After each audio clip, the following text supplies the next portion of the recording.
Hey there, and welcome to Crime for Sleep. I know you're having trouble falling asleep, so let me keep you company with true crime stories from around the world. Before we dive in, I'm curious, where did you first hear this one?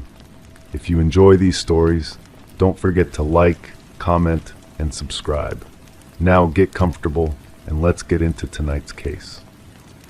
Crime 1, I kept a series of Polaroids pinned above my desk, just quiet shots of the apartment for insurance records.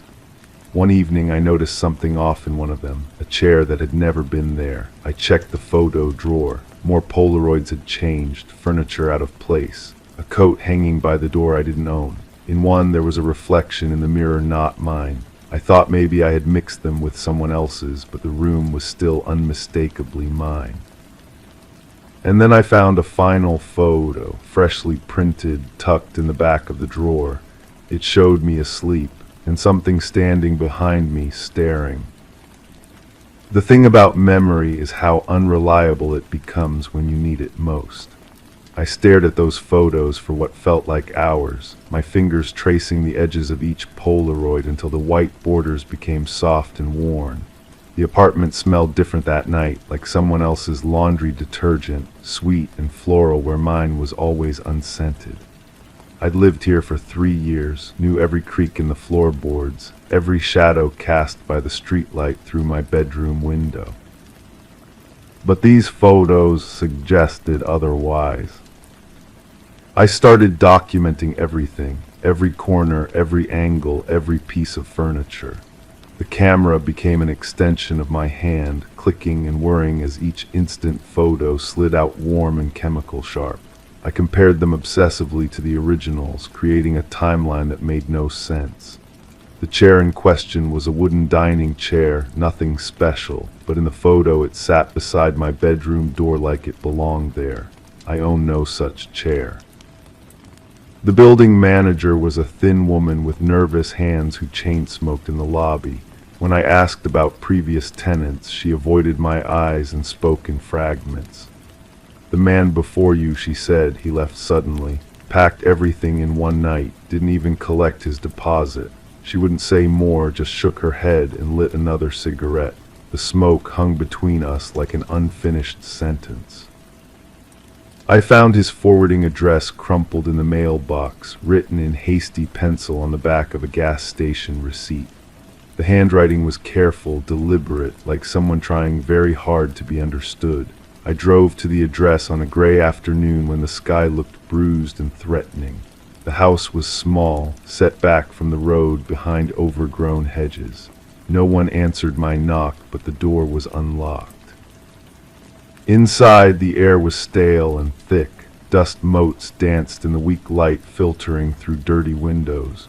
The living room was nearly empty except for a single wooden chair, the same one from my photograph.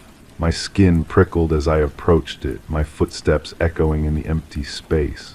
On the seat was a manila envelope, my name written across it in that same careful handwriting.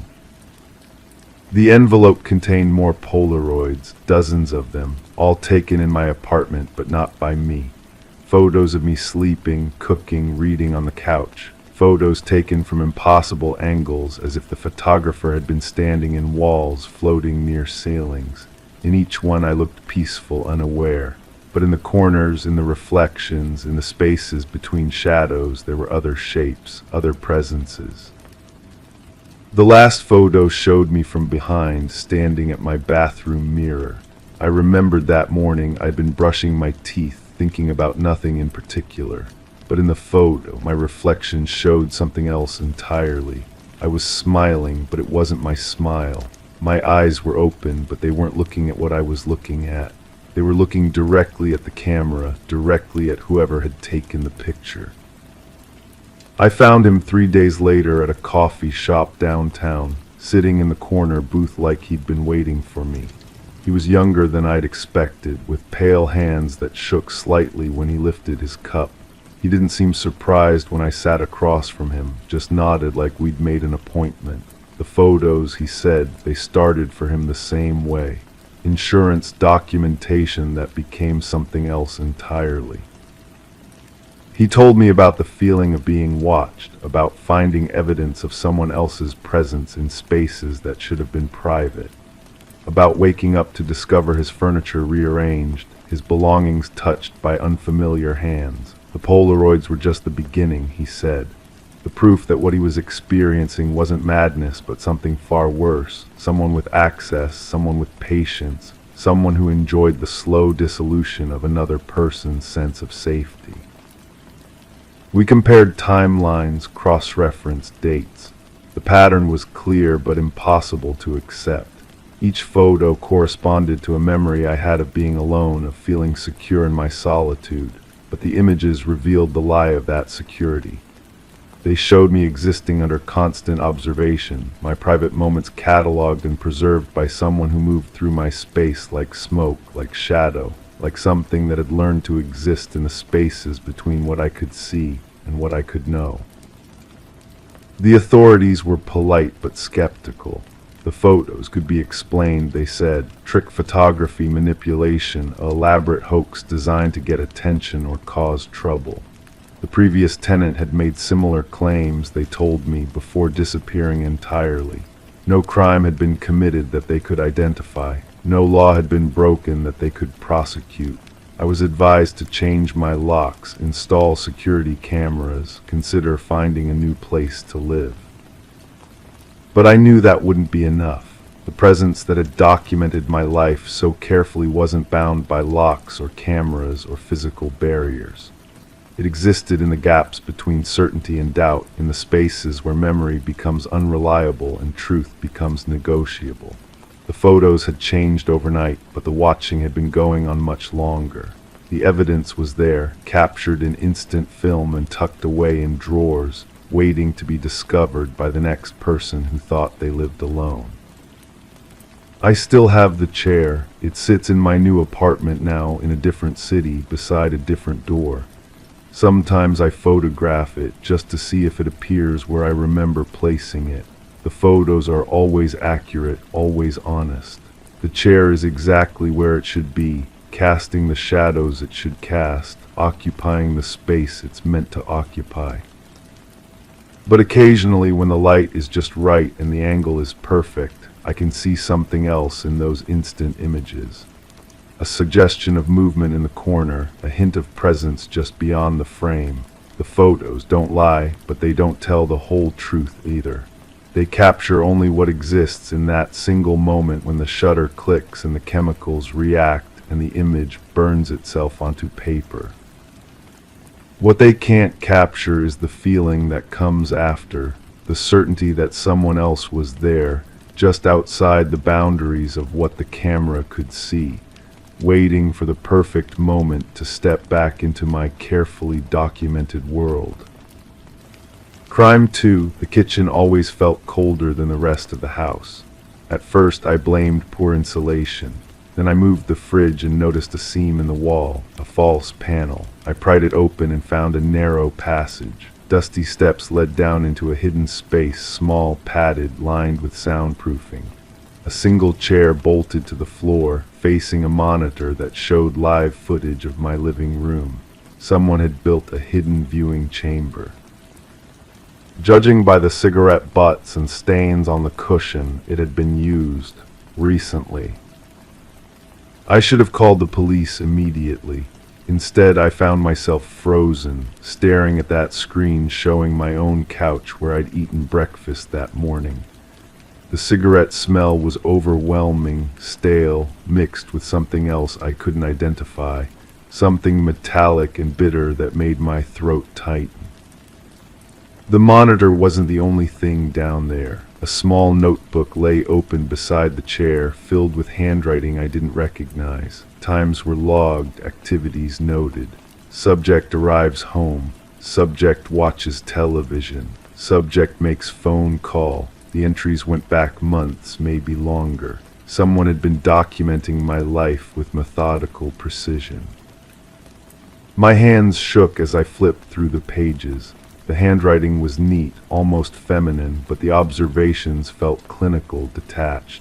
There were sketches too, floor plans of my house, diagrams showing sight lines from various windows. Someone had studied my routines with the dedication of a scholar. I climbed back upstairs and walked through my house with new eyes. The living room felt exposed now, violated. I'd been performing my life for an unseen audience. Every private moment, every phone conversation, every quiet evening alone, all witnessed, recorded, catalogued. The real estate agent had seemed nervous when I bought the house. She'd rushed through the showing, avoided certain questions about the previous owner. Now I understood why. I called her office, but she'd left the company months ago. No forwarding information. The receptionist's voice carried an odd tension when I mentioned my address, as if she recognized it from somewhere unpleasant. I started researching the property records, digging through online databases and county archives. The house had changed hands frequently over the past decade. Short-term owners, quick sales, prices that dropped with each transaction. Red flags I should have noticed before signing the papers. The previous owner's name appeared in a few documents, but searches turned up nothing substantial. No social media presence, no professional listings, no trace of a normal life. Just a ghost who'd left behind this terrible secret room and vanished into administrative obscurity. I installed new locks, covered the cameras I could find, but the feeling of being watched never left. Every creak in the house made me freeze. Every shadow seemed to hide a presence. Sleep became impossible. I'd lie awake listening for footsteps, for breathing, for any sign that someone had returned to their hidden perch. The notebook entries became an obsession. I memorized the handwriting, analyzed the word choices, searched for clues about the writer's identity. The observations were too detailed, too intimate. This wasn't random stalking, it was personal. Someone had chosen me specifically, studied me, built this elaborate system to monitor my life. I found more equipment hidden throughout the house. Tiny cameras disguised as electrical outlets, microphones embedded in light fixtures, recording devices that had captured months of conversations. The invasion was total, comprehensive. Every room had been compromised, every private space turned into a stage for someone else's entertainment. The police report I filed disappeared into bureaucratic silence. The detective assigned to my case seemed distracted, uninterested. When I pressed for updates, he'd mutter about resource limitations and competing priorities. His partner avoided eye contact when I visited the station, as if my presence made him uncomfortable. I hired a private investigator, a tired woman with skeptical eyes who charged reasonable rates. She spent weeks following paper trails and interviewing neighbors. What she found disturbed her enough that she returned my retainer and stopped taking my calls. Before cutting contact, she left a single message on my voicemail. Some cases are better left unsolved. The breakthrough came accidentally. I was cleaning out the hidden room when I noticed a small tear in the soundproofing foam. Behind it, someone had carved initials into the concrete wall. 2 letters, barely visible in the dim light. When I compared them to signatures on old lease agreements, my blood went cold. The initials matched someone I knew, someone who'd had access to my house, who'd known my schedule, who'd gained my trust completely. The realization hit like physical pain, leaving me gasping in that cramped, violated space. I confronted them carefully, casually, watching for tells and reactions. Their composure never cracked. They smiled at the right moments, expressed appropriate concern about my break-in, even offered to help improve my home security. But their eyes held something new now, a flicker of amusement, as if they were enjoying a private joke. The evidence was circumstantial, incomplete. Nothing that would hold up in court or convince skeptical detectives. Just initials carved in concrete, and a growing certainty that someone I trusted had spent months watching my most private moments from their secret chamber. I moved out within the week, but the feeling of exposure followed me. New locks, new cameras, new security systems, none of it helped. The damage was psychological, permanent. Someone had stolen my sense of safety and privacy, and I could never get it back. The house still sits empty, according to the real estate listings. No buyers, despite the reduced price. Maybe word has spread about its dark secret. Maybe other people can sense what I couldn't, that some places hold onto their violations, preserving them like stains that can never be completely washed away. Sometimes I drive past it looking for signs of activity. The windows stay dark, but I know that doesn't mean anything. Hidden rooms don't need natural light. Secret watchers don't announce their presence. And some people are patient enough to wait for their next subject to discover what they've built. The person with those initials still sends me messages occasionally. Friendly texts, casual invitations, expressions of concern about my sudden move. I never respond, but I know they're still watching somehow.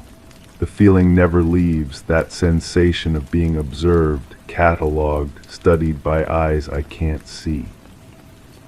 Trust becomes impossible when you've learned how easily it can be weaponized. Every relationship feels potentially compromised, every private moment potentially shared. The hidden room behind my fridge was just architecture. The real violation lives in my mind now, permanent and inescapable. The case remains officially unsolved. No arrests, no charges, no closure. Just a house that nobody wants to buy and a secret that follows me wherever I go. Sometimes the most dangerous predators are the ones who never reveal themselves, who hunt from shadows and hidden chambers, satisfied with the power of simply watching. I still wonder if they found a new place to hide, a new subject to study. Somewhere out there, another person might be living their life on stage, performing for an audience of one who sits patiently in darkness, taking notes. Crime 3, I started keeping a recorder next to my bed just to catch my sleep talking. Mostly nonsense until one night it picked up a second voice. Low, calm, deliberate, it asked me questions I never remembered hearing. Worse, it seemed to respond to my sleep mutterings like we were having a conversation. I played it back over and over. I know my voice. That second one wasn't mine, and it wasn't an echo. It knew things. It mentioned details I'd never spoken aloud. When I left the recorder on during the day, the voice came back. Same tone, same control. It knows I'm listening now. The recording quality was crystal clear, no static or interference. Just two voices in what sounded like a perfectly normal conversation. Mine, groggy and slurred from sleep. The other articulate and patient, as if waiting for each of my mumbled responses before continuing. I rewound the section where the voice mentioned my sister's accident. The one from childhood that I'd never told anyone about. Not even my therapist knew those specific details. I called my neighbor, the one who shares the thin wall with my bedroom. She assured me her television was off that night, no radio playing, no guests over. The apartment above mine had been vacant for months. I checked the building's maintenance logs, confirmed no one was scheduled for repairs or inspections. The voice had to be coming from inside my room. The next recording session revealed something that made my hands shake as I held the device. The voice knew about the missing person case from my hometown, the one that went cold decades ago. It mentioned a name I'd only seen once, buried in old newspaper archives I'd researched online. A witness who disappeared before giving testimony. The voice spoke about this person as if they were still alive, still hiding, still watching. I started leaving the recorder running throughout my daily routine. The voice appeared during mundane moments. While I brushed my teeth, it would comment on my technique. During breakfast, it would suggest different meal choices. Always calm, always knowing, never threatening, but somehow deeply unsettling. It began referencing conversations I'd had with coworkers, details about my commute, observations about people I'd encountered that day. The breakthrough came when I played the recordings for my former colleague, someone who worked missing persons cases for years. Her face went pale as she listened. She recognized the speech patterns, the specific terminology, the way certain words were emphasized. It matched interrogation tapes from an old case file. A suspect who was never charged, never officially identified, but whose voice had been recorded during informal questioning. That suspect had lived in this building. 20 years ago, in the same unit I now occupy. The case involved a series of disappearances, all people who lived alone, all people who kept detailed journals or recordings of their daily lives. The investigation stalled when the suspect vanished. No forwarding address, no trace, as if they had simply evaporated. I found his belongings in a storage unit in the basement, forgotten behind decades of accumulated debris from other tenants. Boxes of audio equipment, recording devices, and hundreds of unmarked tapes. Some were labeled with dates spanning years. Others contained voices I didn't recognize, people talking in their sleep, unaware they were being monitored. The equipment was sophisticated, capable of remote activation, designed to capture sound through walls, through floors, through the smallest gaps in old building construction. The final recording changed everything. The voice was no longer responding to me. It was talking to someone else. Someone whose responses I couldn't hear on my equipment. The conversation was detailed, specific, describing locations and times with precision that suggested current events, not old memories. It spoke about new targets, new opportunities, new technologies that made the old methods seem primitive. I realized the voice wasn't coming from inside my room. It was coming from inside the walls themselves. Hidden speakers, activated remotely, controlled by someone who had been watching, listening, learning about every tenant who occupied this space. The building's original suspect hadn't disappeared. He had simply evolved his methods, upgraded his technology, continued his work from somewhere nearby. The recording stopped abruptly after I made this discovery. My sleep talking continued, but the second voice vanished as suddenly as it had appeared. I searched every inch of my apartment, found tiny holes drilled through walls, microscopic cameras embedded in light fixtures, sound equipment so small it was nearly invisible. All of it was recently installed, all of it still functional. I contacted the police, turned over the recordings, the equipment, the evidence I'd discovered. They opened a new investigation, connected it to recent missing persons cases with similar patterns. People who lived alone, people who documented their lives, people who simply vanished without explanation. The investigation is ongoing. No arrests have been made. But sometimes, late at night, I hear footsteps in the hallway outside my door. Slow, deliberate, familiar. They pause at my threshold, then continue down the corridor. I've moved 3 times since then. The footsteps always find me. The voice hasn't returned to my recordings, but I know it's still there, still listening, still waiting. I keep the recorder running anyway. Some truths are worth capturing, even when we're not ready to face them. Even when we realize we might not be the ones asking the questions anymore. Crime 4, strangers greet me like they know me. They call me by a nickname I've never used.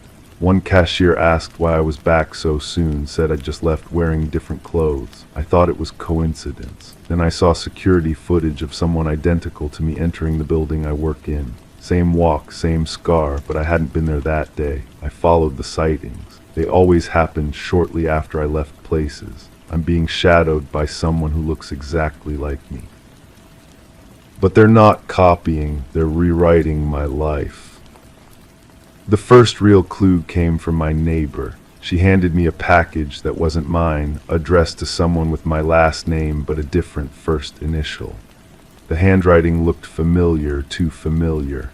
When I held the envelope, my hands started trembling. The paper felt cold, almost damp, like it had been stored somewhere humid for weeks.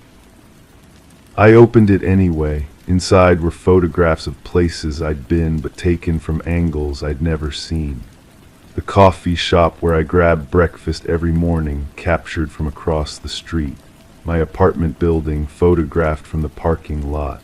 But what made my stomach drop was the last photo, me, sitting at my desk at work, completely unaware someone was watching through the window. The scent of cheap cologne lingered on the photos, not mine. Someone else had been handling these images, studying them. I recognized the smell from somewhere recent, but couldn't place it. I started keeping a journal, documenting every encounter.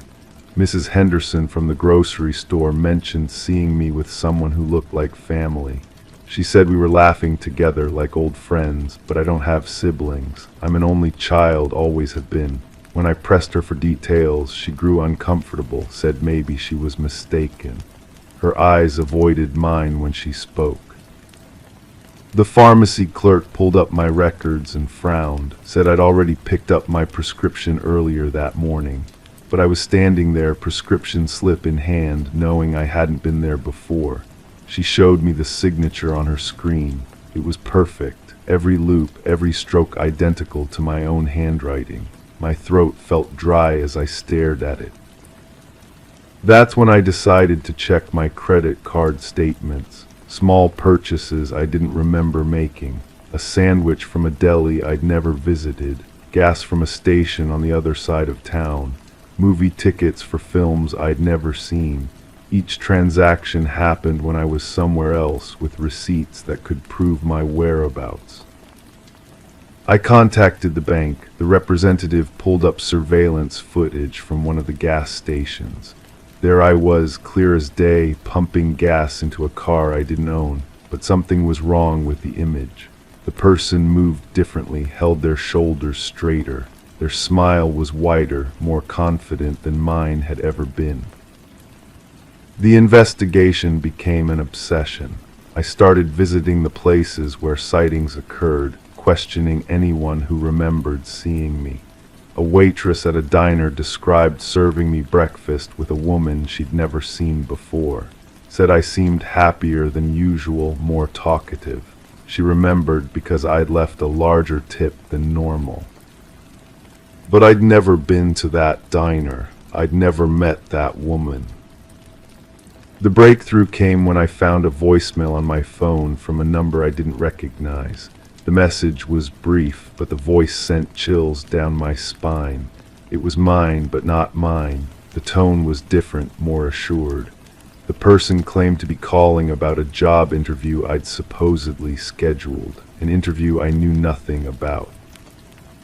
I called the number back. A woman answered, confused. She said I'd called her earlier about renting a room in her house, described me perfectly down to the small mole on my left hand. But when I told her I'd never called before, her voice changed. She hung up without another word. Sleep became impossible. Every shadow seemed to move with purpose. Every reflection in windows made me question what I was seeing. I installed cameras around my apartment, hoping to catch something, anything that would explain what was happening.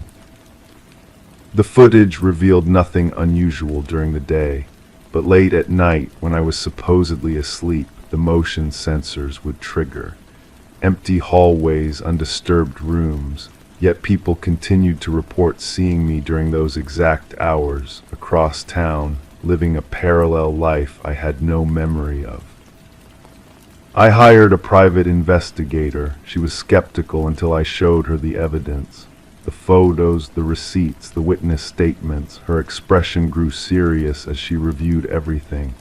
She said she'd seen cases like this before, but never quite so elaborate. Identity theft usually focused on financial gain. This seemed different, personal. The investigator discovered something I'd missed. Public records showed someone with my exact name had applied for a driver's license renewal just weeks before the sightings began. The application included a new address, a new phone number, information that didn't match my life at all. When we visited the address, the building was empty, condemned, but neighbors remembered seeing someone who looked exactly like me coming and going regularly. They described friendly conversations, normal interactions. One elderly man said I'd helped him carry groceries, something I'd never done in that neighborhood. The phone number led to a disconnected line, but the phone company had records, hundreds of calls made from that number to people I'd never contacted. My investigator managed to reach a few of them. They all described positive interactions with me, conversations about jobs, relationships, plans for the future, a version of my life that sounded better than the real one. The most disturbing discovery came from a background check the investigator ran. Someone using my identity had applied for jobs, opened accounts, even filed taxes, but the information was slightly different each time. Different addresses, different references. Like someone was testing various versions of my life to see which one worked best. I confronted my parents about my birth, wondering if there was something they'd never told me. My mother's reaction was strange. She became defensive, insisted I was asking ridiculous questions. But later, I found her going through old photo albums, removing pictures I'd never seen before. When I asked about the missing photos, she claimed there had never been any others. But I could see the outline where pictures had been removed, the slight discoloration on the pages where adhesive had been. My father was more direct. He said there were things about my birth that were complicated, things they'd hoped I'd never need to know. But when I pressed him for details, he shut down completely, said it was better to leave the past alone. The trail went cold after that. My investigator couldn't find any more leads. The sightings continued, but less frequently. Sometimes weeks would pass without incident. Then someone would mention seeing me somewhere I'd never been, doing something I'd never done. I learned to live with the uncertainty, started carrying multiple forms of identification, keeping detailed records of my whereabouts, built alibis for a life I wasn't sure was entirely my own.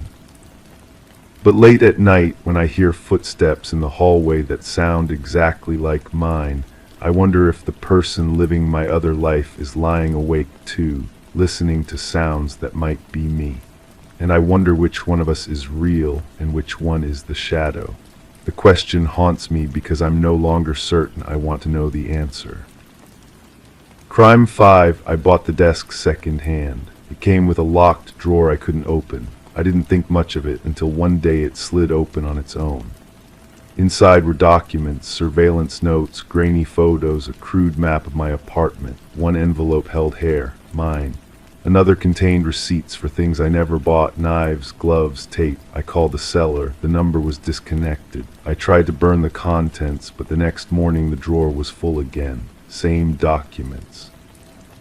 Same photos, new ones too, ones from last night.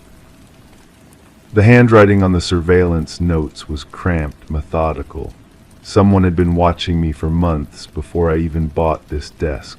The photos showed me leaving for work, buying groceries, sitting by my window reading. All taken from a distance, but clear enough to recognize the blue sweater I wore every Tuesday, the way I always checked my phone twice before crossing the street. I spread everything across my kitchen table that first morning, my coffee growing cold as I tried to make sense of it. The map of my apartment was disturbingly accurate. It showed my furniture placement, even noting which floorboards creaked. A red X marked my bedroom window. Another marked the loose brick by the back entrance where I sometimes hid my spare key. The receipts dated back 8 months. Hardware stores, drug stores, electronics shops, Someone had been preparing for something, using my name, my address. The handwriting matched the surveillance notes. The same person who had been watching me had been impersonating me. I called the police that afternoon. The officer who took my statement seemed more interested in his paperwork than my story. He suggested I change my locks, maybe install a security system. When I mentioned the desk seller, he barely looked up. Second-hand furniture sales, he said, were rarely traceable. People paid cash, used fake names. Unless someone was actively threatening me, there wasn't much they could investigate. But someone was actively threatening me. They just hadn't made direct contact yet. The next week, I started my own investigation. I visited every second-hand furniture store in a 30-mile radius, showing the desk's photo to anyone who would look. Most shook their heads immediately. A few studied it longer, but ultimately claimed no memory of the piece. Then I found the right shop. The elderly woman behind the counter recognized it immediately. She remembered because the person who sold it had been so particular about finding the right buyer. They'd asked specific questions about whoever might purchase it. Did they live alone? Did they work regular hours? The woman had found it odd, but hadn't thought much of it until now. She described the seller as average height, average build, wearing a baseball cap pulled low. They'd paid in cash and left quickly. No name, no receipt. But she remembered one detail that made my skin crawl. They'd asked if she could recommend the desk to someone who matched my exact description. The surveillance had started even before I owned the furniture. I began checking the drawer obsessively. Some mornings it was empty. Others it contained new additions to the original collection. A ticket stub from a movie I'd attended. A napkin from a restaurant where I'd eaten lunch. Once I found a recording device, still warm to the touch. The recordings were the worst part. Hours of my daily routine captured through what must have been hidden microphones. My phone conversations with friends, my mother's weekly calls, even my habit of talking to myself while cooking. Listening to my own voice played back in that empty apartment felt like a violation I couldn't wash away. I hired a private investigator, a woman with tired eyes who specialized in stalking cases. She swept my apartment for hidden cameras and found 3. One in my living room lamp, another behind my bathroom mirror, a third tucked inside my bedroom smoke detector. All professionally installed, all transmitting to an address she couldn't trace. The investigator suggested I move immediately, but I couldn't leave. Something about this felt unfinished, like running would only postpone whatever was coming rather than prevent it. The breakthrough came from an unexpected source. While organizing the contents of the drawer for the 100th time, I noticed something I'd missed before. One of the receipts had a partial fingerprint on it, clear enough to see the distinctive whorl pattern. I compared it to prints on items I knew only I had touched. They matched. I had bought those items. I had written those surveillance notes. I had taken those photos. The realization hit me like a physical blow. I sank into my chair, staring at my own handwriting, my own fingerprints, my own methodical documentation of my daily routines. But I had no memory of any of it, none at all. I called my doctor immediately, scheduling tests I couldn't afford. Brain scans, blood work, psychological evaluations. Everything came back normal. No signs of neurological damage, no indication of memory disorders. According to medical science, I was perfectly healthy. The investigator was skeptical when I told her about the fingerprints. She suggested stress, paranoia, the power of suggestion, but she couldn't explain away the evidence. My prints were on everything. My handwriting filled every page of surveillance notes. The photos had been taken from angles that suggested someone of my exact height. I started keeping a detailed diary, documenting every moment I could remember. I set alarms throughout the day, recording voice memos to create a timeline I could verify, but gaps appeared in my memory anyway. Blocks of time I couldn't account for, usually in the early morning or late evening. The drawer's contents evolved to reflect my investigation. New photos showed me talking to store clerks, meeting with a private investigator, even sleeping with my diary clutched against my chest. Someone was still watching me, still documenting my every move. Someone who had access to my apartment, my routines, my most private moments.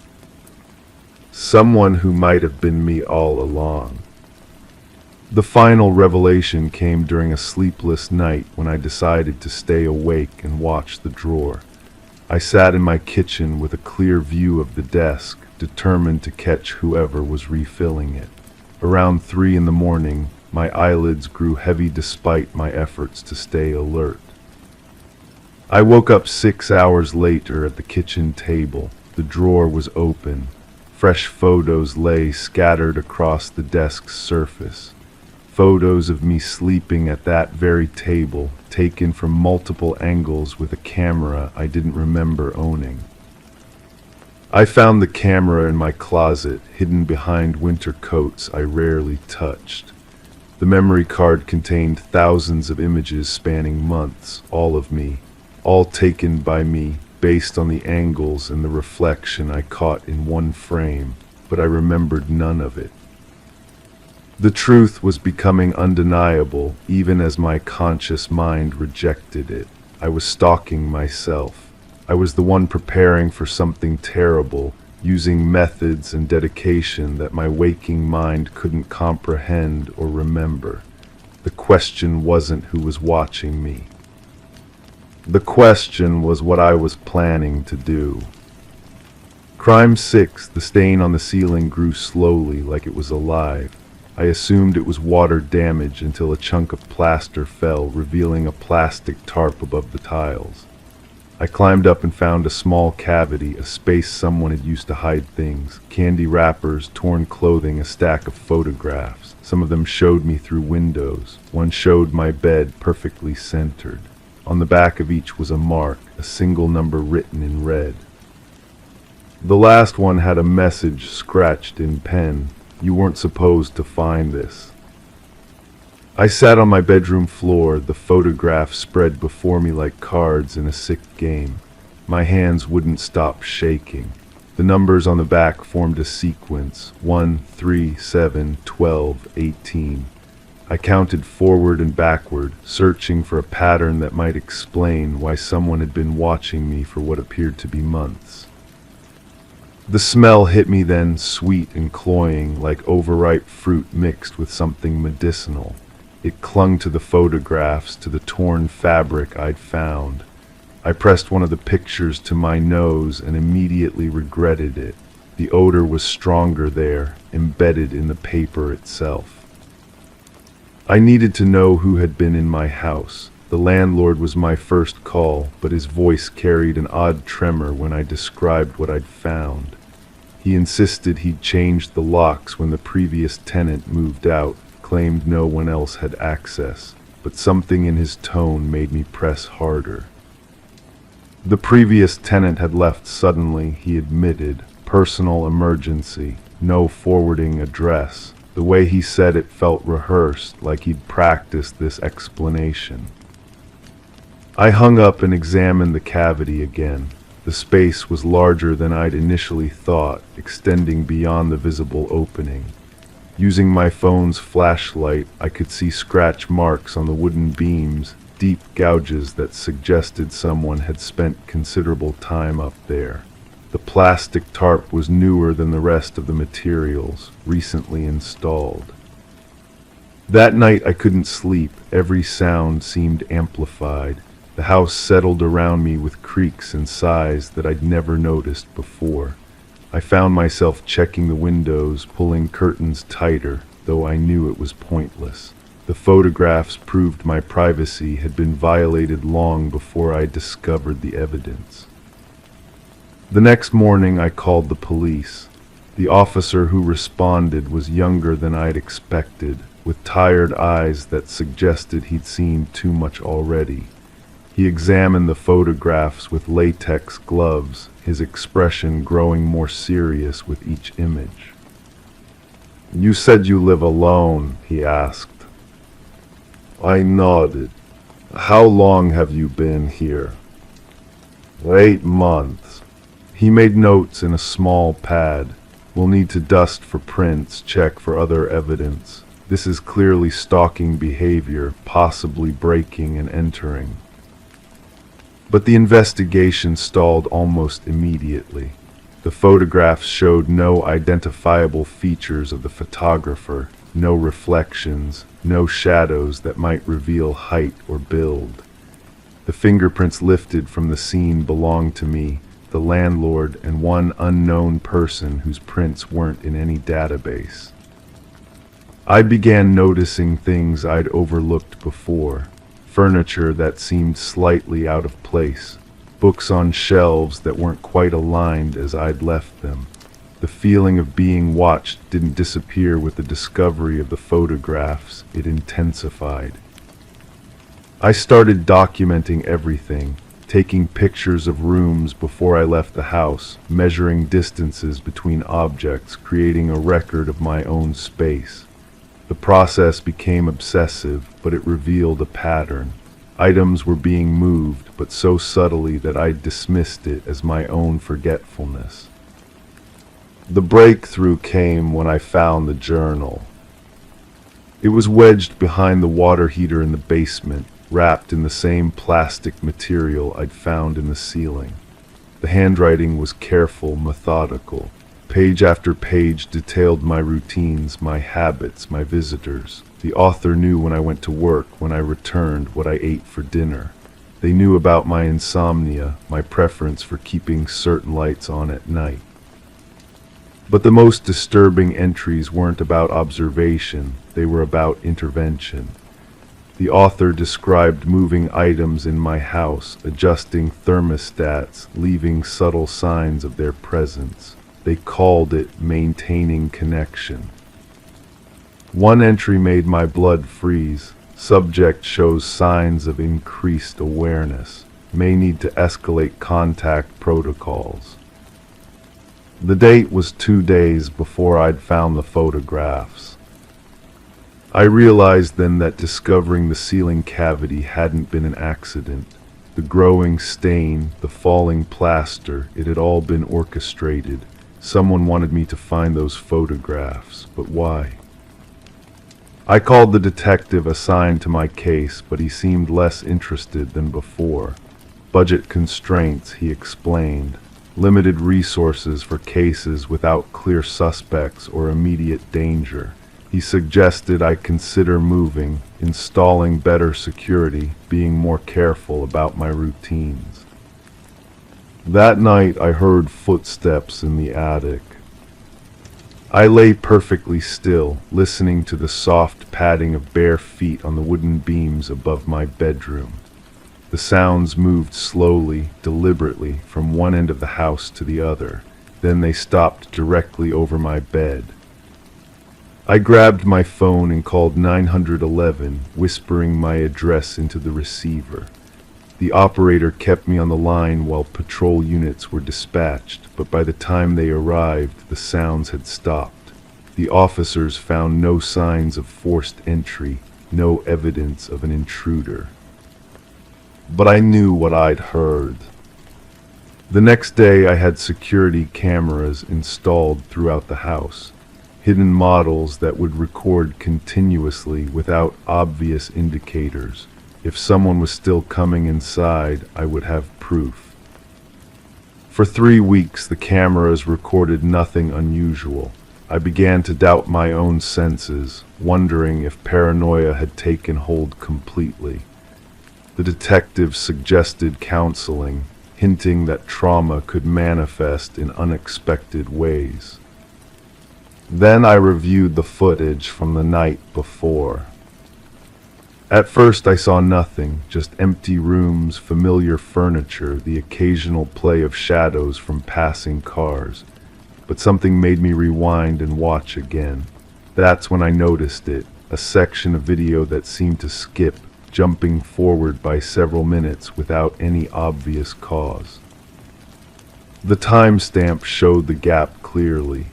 Someone had been in my house for exactly 17 minutes, and somehow the recording had been interrupted. I checked all the cameras. The same gap appeared on every feed. Whoever was doing this had technical knowledge. They knew how to disable security systems without leaving obvious traces. The police couldn't help with something this sophisticated, and I couldn't afford professional security consultants. I was truly alone with this. The final revelation came when I found the second journal. This one was in my own handwriting. It was hidden in my bedroom closet behind clothes I rarely wore. Page after page of observations about my own behavior, detailed schedules of my activities, notes about maintaining surveillance protocols. The handwriting was mine, but I had no memory of writing any of it. Some entries were recent, describing the installation of security cameras, my calls to police, my growing paranoia. Others went back months, documenting routines and habits with the same methodical precision I'd seen in the first journal. The last entry was dated yesterday. Subject has discovered secondary documentation. Cognitive dissonance protocols now in effect. Memory gaps will continue to expand until integration is complete. I don't remember writing those words. I don't remember hiding the journal. I don't remember taking the photographs I found in the ceiling. But the evidence is undeniable. The handwriting analysis would confirm it. The fingerprints on the pages would match mine.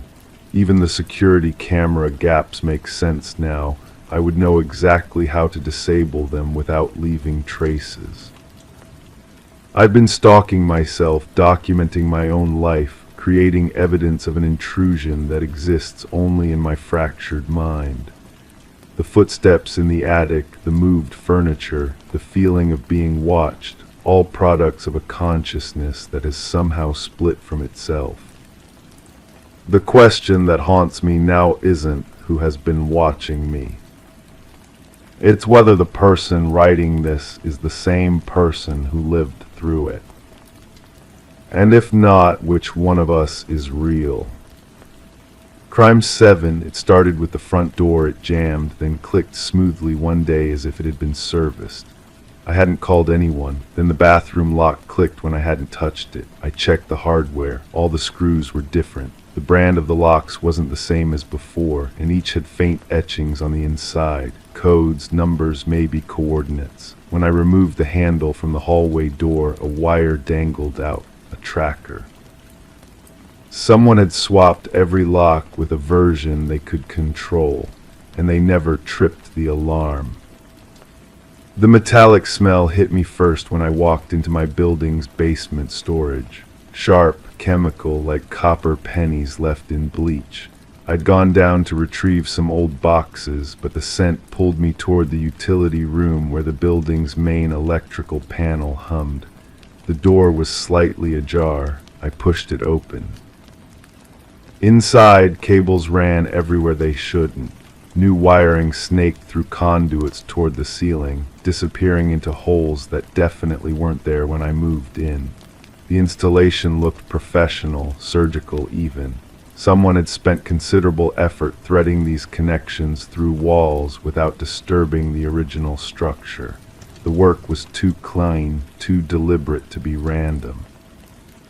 I traced one cable with my finger until it vanished into the wall directly beneath my apartment. My chest tightened. The copper smell grew stronger. Back upstairs, I examined every inch of my living space with fresh eyes. The locks were just the beginning. The smoke detector in my bedroom had a tiny lens that caught light differently than the others. When I unscrewed it, I found a camera no bigger than a button battery, its memory card still warm from recording. The lens had been capturing everything for months. I checked the other detectors. Each one had been modified. Every room was being watched. My hands shook as I pulled out my laptop and started documenting everything. The serial numbers on the locks, the camera models, the wire configurations. I took photos, measurements, notes, evidence, but evidence of what exactly? The building's maintenance logs showed no recent work orders, no electrical upgrades, no security installations. Yet someone had rewired half the building and gained complete access to my home without leaving a single official record. They'd moved through the structure like ghosts, installing their surveillance network while everyone slept. I interviewed my neighbors, casual conversations that felt increasingly urgent. The woman across the hall mentioned her door had been acting strange recently. The couple upstairs said their internet had improved dramatically without explanation. The elderly man on the ground floor complained about hearing drilling sounds late one night, but maintenance denied any work. Everyone had noticed something. No one had connected the pieces. The breakthrough came when I found the receiver. Hidden in a false ceiling panel above the laundry room, a small black box collected signals from throughout the building. It was still active, its LED blinking steadily as it recorded and transmitted data to somewhere beyond these walls. The device was warm, well ventilated, and clearly meant for long-term operation. I didn't disconnect it, instead I watched it. The blinking pattern changed at different times, responding to activity it monitored. When I moved through my apartment, the rhythm quickened. When I stayed still, it slowed. The box knew exactly where I was and what I was doing. But why? The answer started revealing itself through my bank statements. Small charges I'd attributed to subscription services or automated payments were actually consistent debits to a security company I'd never heard of. Someone had been billing me for my own surveillance. The payments had been happening for almost a year, small enough to avoid notice but regular enough to fund a comprehensive operation. I called the company. They had no record of my account, my address, or any services in my area, but the charges continued appearing, processed through payment systems that bounced between shell companies and offshore accounts. Whoever was watching me had built an entire financial infrastructure to support their activities. The woman at the security company became nervous when I pressed for details. She put me on hold repeatedly, her voice tighter each time she returned. Finally, she suggested I contact law enforcement if I believed fraudulent charges were appearing on my statement. Then she hung up. That evening I sat in my apartment with all the lights off, thinking about the cameras recording my every movement, the locks that could be controlled remotely, the financial trail that led nowhere. Someone had invested significant resources in monitoring me specifically, but I couldn't understand why. I wasn't important enough to justify this level of surveillance. Unless I was missing something fundamental about my own life. I started going through old emails, text messages, calendar entries, looking for patterns, connections, anything that might explain why someone would want to watch me so closely. The search consumed me for days. I barely slept, barely ate, just scrolled through years of digital history looking for clues. Then I found the recordings. Hidden in a folder on my computer I didn't remember creating, audio files of conversations I'd had in my apartment over the past year. Phone calls, video meetings, conversations with visitors. Everything had been captured and stored locally. But these weren't just surveillance recordings. Someone had been editing them, isolating specific phrases and segments. They were building something from my voice.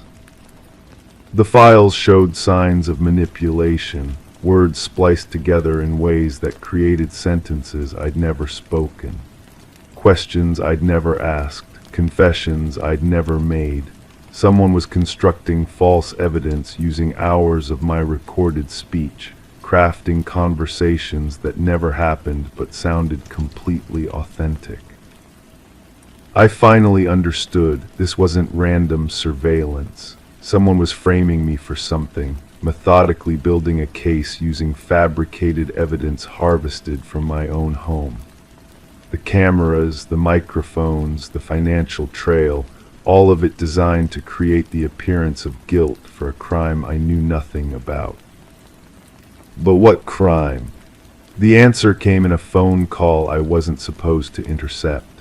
While monitoring the surveillance equipment, I discovered it was also recording conversations from other apartments. The elderly man downstairs was talking to someone about money, large amounts being moved through accounts I recognized from my own banking statements. He was scared, paranoid, convinced someone was watching him. He was right. The conversation revealed fragments of a larger picture. Money laundering, identity theft, financial fraud spanning multiple buildings and dozens of victims. The surveillance network wasn't just watching me, it was watching everyone, collecting information to facilitate crimes across the entire neighborhood. We were all being studied, our patterns analyzed, our vulnerabilities cataloged. I was a witness, not a perpetrator. But someone wanted to make sure I looked guilty if the operation was ever discovered. The recordings continued playing automatically, a confession from the man downstairs revealing years of complicity in financial schemes I was only beginning to understand. He mentioned names, locations, account numbers. He talked about surveillance equipment, about tenants being monitored without their knowledge, about evidence being manufactured to protect the real criminals. My name came up repeatedly. I was being positioned as the fall guy for everything. The call ended abruptly. I heard footsteps in the hallway outside my door, slow and deliberate. Someone was coming. The surveillance system had probably alerted them that I'd accessed the recordings. The locks on my door clicked softly, the sound I'd grown accustomed to over the past months. They were unlocking my apartment from the outside. I gathered the evidence I'd collected, stuffed it into a bag, and moved toward the fire escape. But as I reached the window, I realized something that stopped me cold. The man downstairs had mentioned my apartment specifically in his conversation. He talked about the tenant who was asking too many questions, getting too close to the truth. He'd been talking about me, but he'd also been talking to someone who already knew everything I'd discovered. Someone who had been watching me discover it. The footsteps stopped outside my door. I could hear breathing, quiet conversation between multiple people. They weren't breaking in anymore. They were waiting. They knew I had nowhere to go, no way to prove what I'd found. The evidence I'd gathered could easily be dismissed as the paranoid delusions of someone who'd been under too much stress. After all, who would believe that an entire building had been converted into a surveillance network? That residents were being monitored and manipulated without their knowledge. That evidence was being fabricated to frame innocent people for crimes they didn't commit.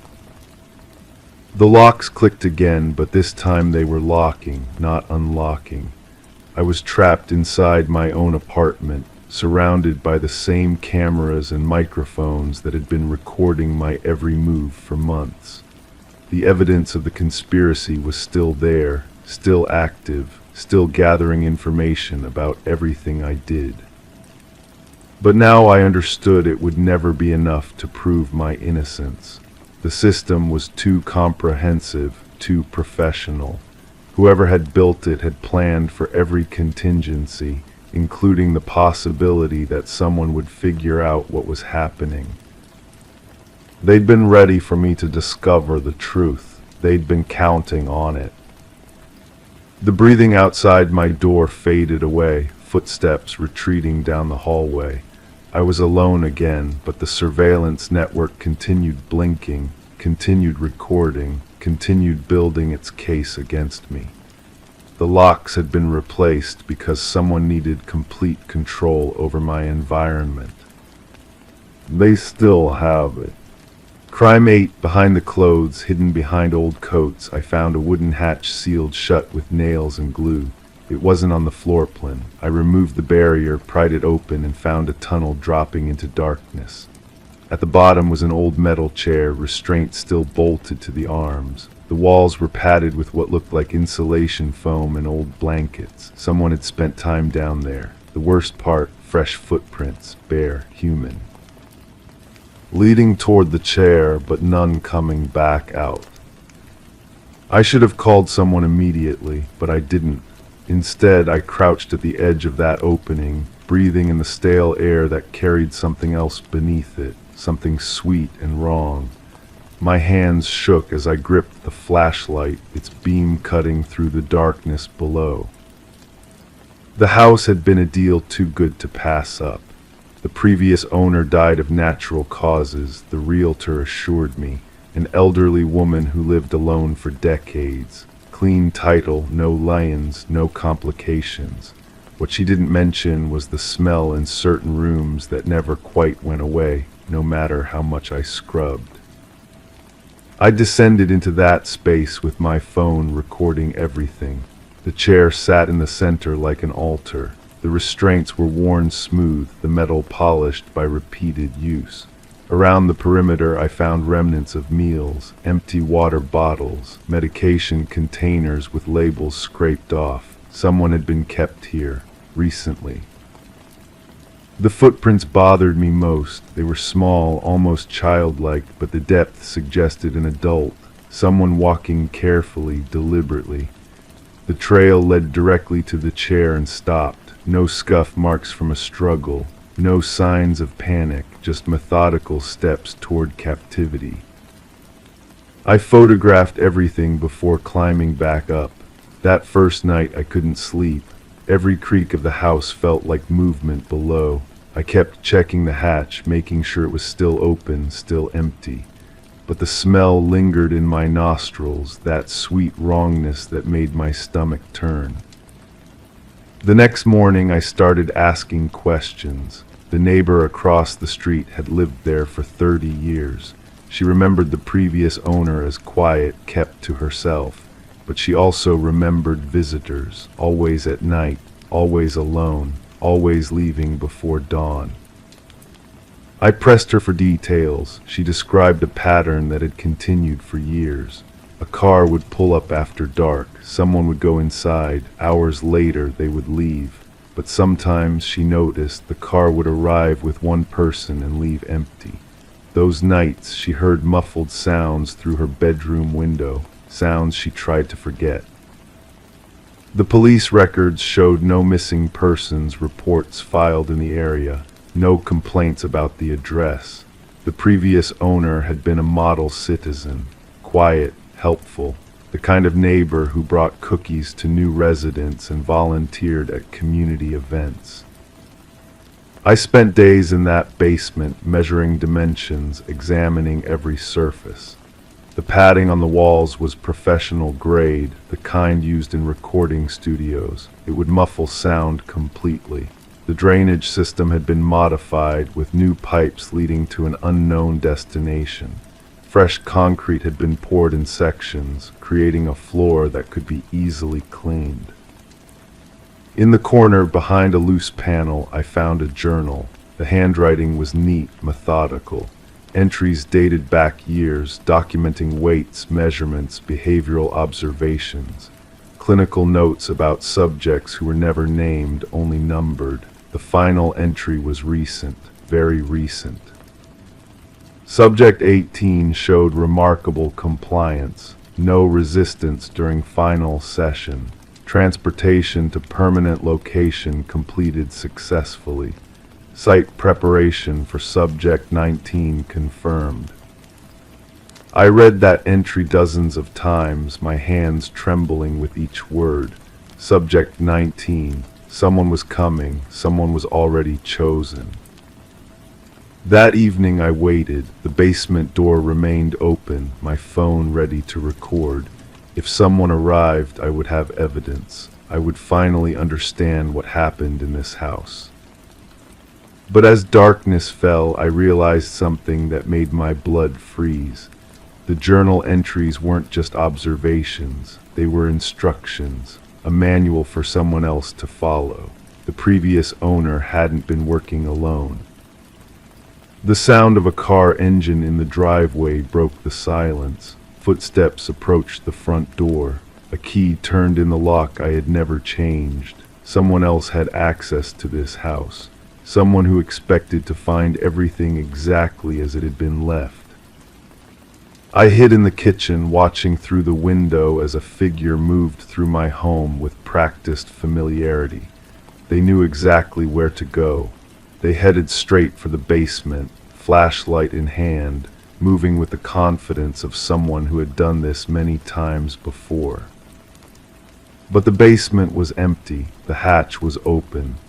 The chair sat vacant under the harsh beam of their light. I heard them moving around down there, searching, confused by the disruption of their carefully planned space. When they emerged, I saw their face clearly for the first time. It was someone I recognized from the neighborhood, someone who had waved at me from their yard, someone who had seemed perfectly normal. They stood in my living room, looking around with growing alarm. The journal was gone from its hiding place. The evidence of their activities had been discovered. They reached for their phone, fingers moving across the screen with urgent taps. I should have run, I should have called for help. Instead, I watched from my hiding place as they made their decision. They couldn't leave a witness. They couldn't risk exposure.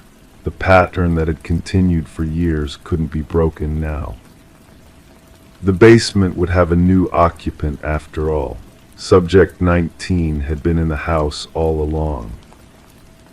I'm writing this now, my hands still shaking, as I hear them moving around upstairs. They're preparing something, making arrangements. The journal is open beside me, and I understand now that every entry ended the same way. Transportation to permanent location completed successfully. But there's something they don't know, something I discovered in those final pages. The previous owner didn't die of natural causes. She was subject 17, and her final entry wasn't about compliance or transportation. It was a warning. The chair is still empty, the restraints are still waiting, but the footprints leading toward it aren't the only ones in that basement. There are others, hidden in the shadows, pressed into the soft earth beneath the new concrete. Footprints that tell a different story about who was really in control down there. The sound of footsteps on the stairs is getting closer. They're coming for me now, but I'm not subject 19. I'm something they never planned for. Crime 9, I was researching an old case for a project, scrolling through archived mugshots when I froze. There among the black and white photos was a perfect replica of my face. Same bone structure, same mole on the jawline, but the photo was dated decades ago. The file listed no name, no release, no trial, just a record of arrest and the word classified stamped across the bottom. I tried to dig deeper, but every time I searched, my internet cut out. The day after, my power flickered and my devices reset themselves. The photo was gone, and my reflection started looking just slightly off. The feeling of staring at your own face in a criminal database is something you can't shake. It crawls under your skin and makes every familiar surface feel foreign. I kept touching my jawline, running my finger over that small mole, wondering if somehow I'd forgotten an entire life. The rational part of my mind whispered about coincidences, about how faces can fool you in grainy photographs. But rationality doesn't explain the metallic taste that filled my mouth every time I thought about that classified stamp. I decided to visit the records office. The building smelled like old paper and disinfectant, the kind of sterile environment where secrets go to die. The clerk behind the counter had tired eyes and fingers stained with ink. When I described what I was looking for, she paused mid-keystroke. Her screen flickered once, twice, then went black. "System maintenance," she said, but her voice carried a tremor I hadn't heard before. "Come back tomorrow." I left, but the unease followed me home like a shadow. That evening I called my mother. I needed to hear her voice to anchor myself in something familiar. When she answered, there was static on the line, the kind that makes every word sound underwater. "Mom, I need to ask you something strange." "What is it, honey?" The connection cleared suddenly, her voice sharp and present. "Did I ever get arrested, even as a kid? Anything you might have forgotten to tell me?" The silence stretched so long I thought the call had dropped. When she finally spoke, her words came slowly, carefully measured. "Why would you ask that?" "I found something, a photo that looked like me, old records." Another pause. In the background I could hear her breathing, each exhale slightly labored. "Some things are better left buried," she said. "Some questions don't have answers you want to hear." The line went dead. Sleep didn't come easily that night. I kept replaying her words, the way she'd avoided giving me a direct answer, the way her voice had changed when I mentioned the photo. I found myself checking locks, peering through curtains, feeling watched in ways I couldn't explain. The next morning I returned to the records office. The same clerk was there, but she looked different somehow, older. Her hands shook slightly as she typed, and she kept glancing at a door marked Private Archives behind her desk. "I ran your search," she said without looking up. "No matches found." "That's impossible. I saw it yesterday." She finally met my eyes, and I saw something there that made my stomach drop. Fear, pure, undiluted fear. "Sometimes files get misfiled," she whispered. "Sometimes they get moved to places where regular people can't access them, but if you know where to look." She slid a small piece of paper across the counter. "Basement level, after hours, the janitor leaves at sunset." I palmed the paper, feeling its edges sharp against my skin. The address was for a different building entirely, one I'd never seen before despite living in this area my whole life. That evening I stood outside a nondescript concrete structure with no signs or identifying markers. The paper had included a key code, numbers that felt familiar under my fingertips as I pressed them. The door opened with a soft click that echoed in the empty hallway beyond. The basement smelled like mildew and forgotten time. Rows of filing cabinets stretched into darkness, each one locked and labeled with codes I didn't recognize. My footsteps echoed strangely, as if the sound was being absorbed by something I couldn't see. I found the cabinet marked with the number from my paper. Inside, manila folders thick with documents and photographs. My hands trembled as I opened the first file. The photos were there, not just one but dozens, different angles, different lighting, but all unmistakably my face. Some showed me in clothing I'd never owned, in places I'd never been. Others were surveillance shots taken from a distance, showing me walking down streets I didn't recognize. But it was the documents that made my blood run cold. Psychological evaluations describing behaviors I'd never exhibited. Medical records detailing treatments I'd never received. Interview transcripts where someone with my voice described crimes I'd never committed. The dates span years, decades. Some of the records predated my birth. At the bottom of the file, I found a single sheet of paper, a birth certificate different from the one I'd always known, different parents, different location, different name entirely. My hands were shaking so violently I could barely hold the paper. The person described in these files wasn't me, but they wore my face, spoke with my voice, shared my most intimate physical details. Someone had been living parallel lives using my identity, or I had been living someone else's. I heard footsteps in the hallway above, slow, deliberate, getting closer to the basement entrance. I quickly photographed what I could with my phone, stuffed the files back into their folders, and closed the cabinet. The footsteps were on the stairs now, accompanied by voices I couldn't quite make out. I found another exit at the far end of the basement, a service door that opened onto an alley I'd never noticed before. As I stepped outside, I could hear the basement door opening behind me, voices becoming clearer. The files have been accessed. We expected this. The conditioning is breaking down. Should we intervene?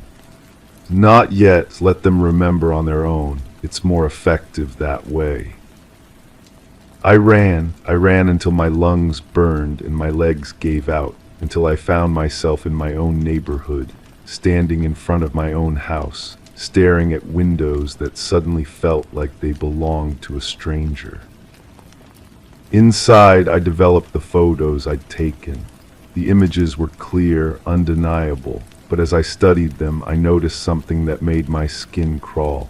In every single photograph, in every surveillance shot, the person wearing my face was looking directly at the camera.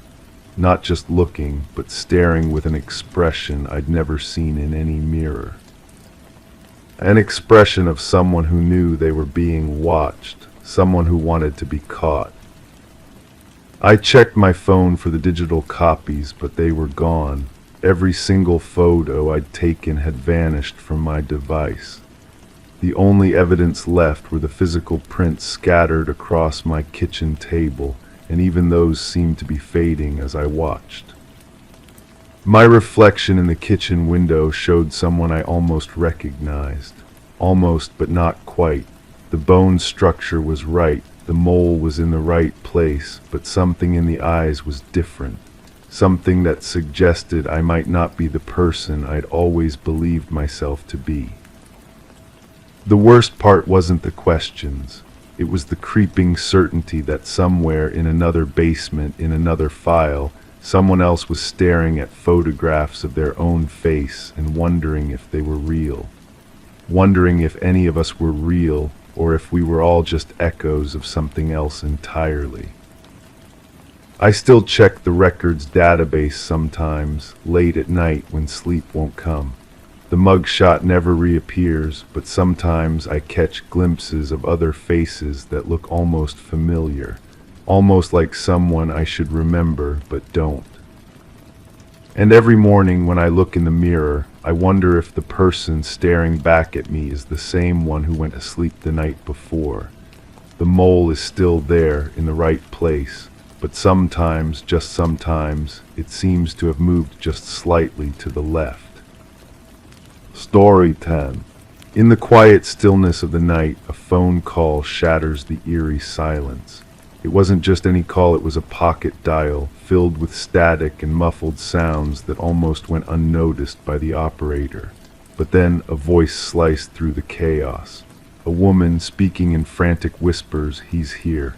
He, and then silence enveloped the line, leaving behind a chilling void. The number traced back to an empty house, a relic abandoned for years, frozen in time. No signs of forced entry, no disturbances in the dust-covered rooms. Yet in the dimly lit kitchen, the phone rested on the counter, its screen softly glowing. The call had been placed mere minutes ago, a ghostly echo from the past. Detective Morgan Reed found herself drawn to the mystery, replaying the haunting message on the phone repeatedly. The whisper lingered in her mind, desperate, terrified, and inexplicable. The abandoned property once belonged to the Sullivan family, who had fled after a devastating fire ravaged the west wing of their home.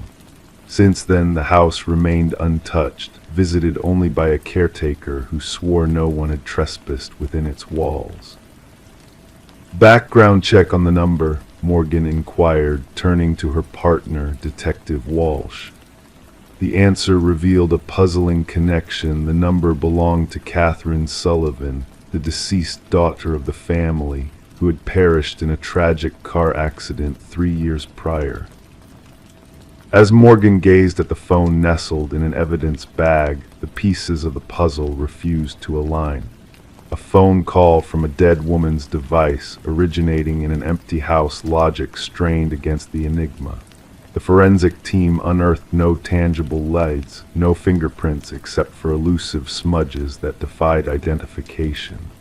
The scene bore no traces of intrusion, as if the phone had materialized out of thin air. The recording of the call became the focal point of their inquiry, those fleeting 11 seconds of static, of breath, of 5 haunting words.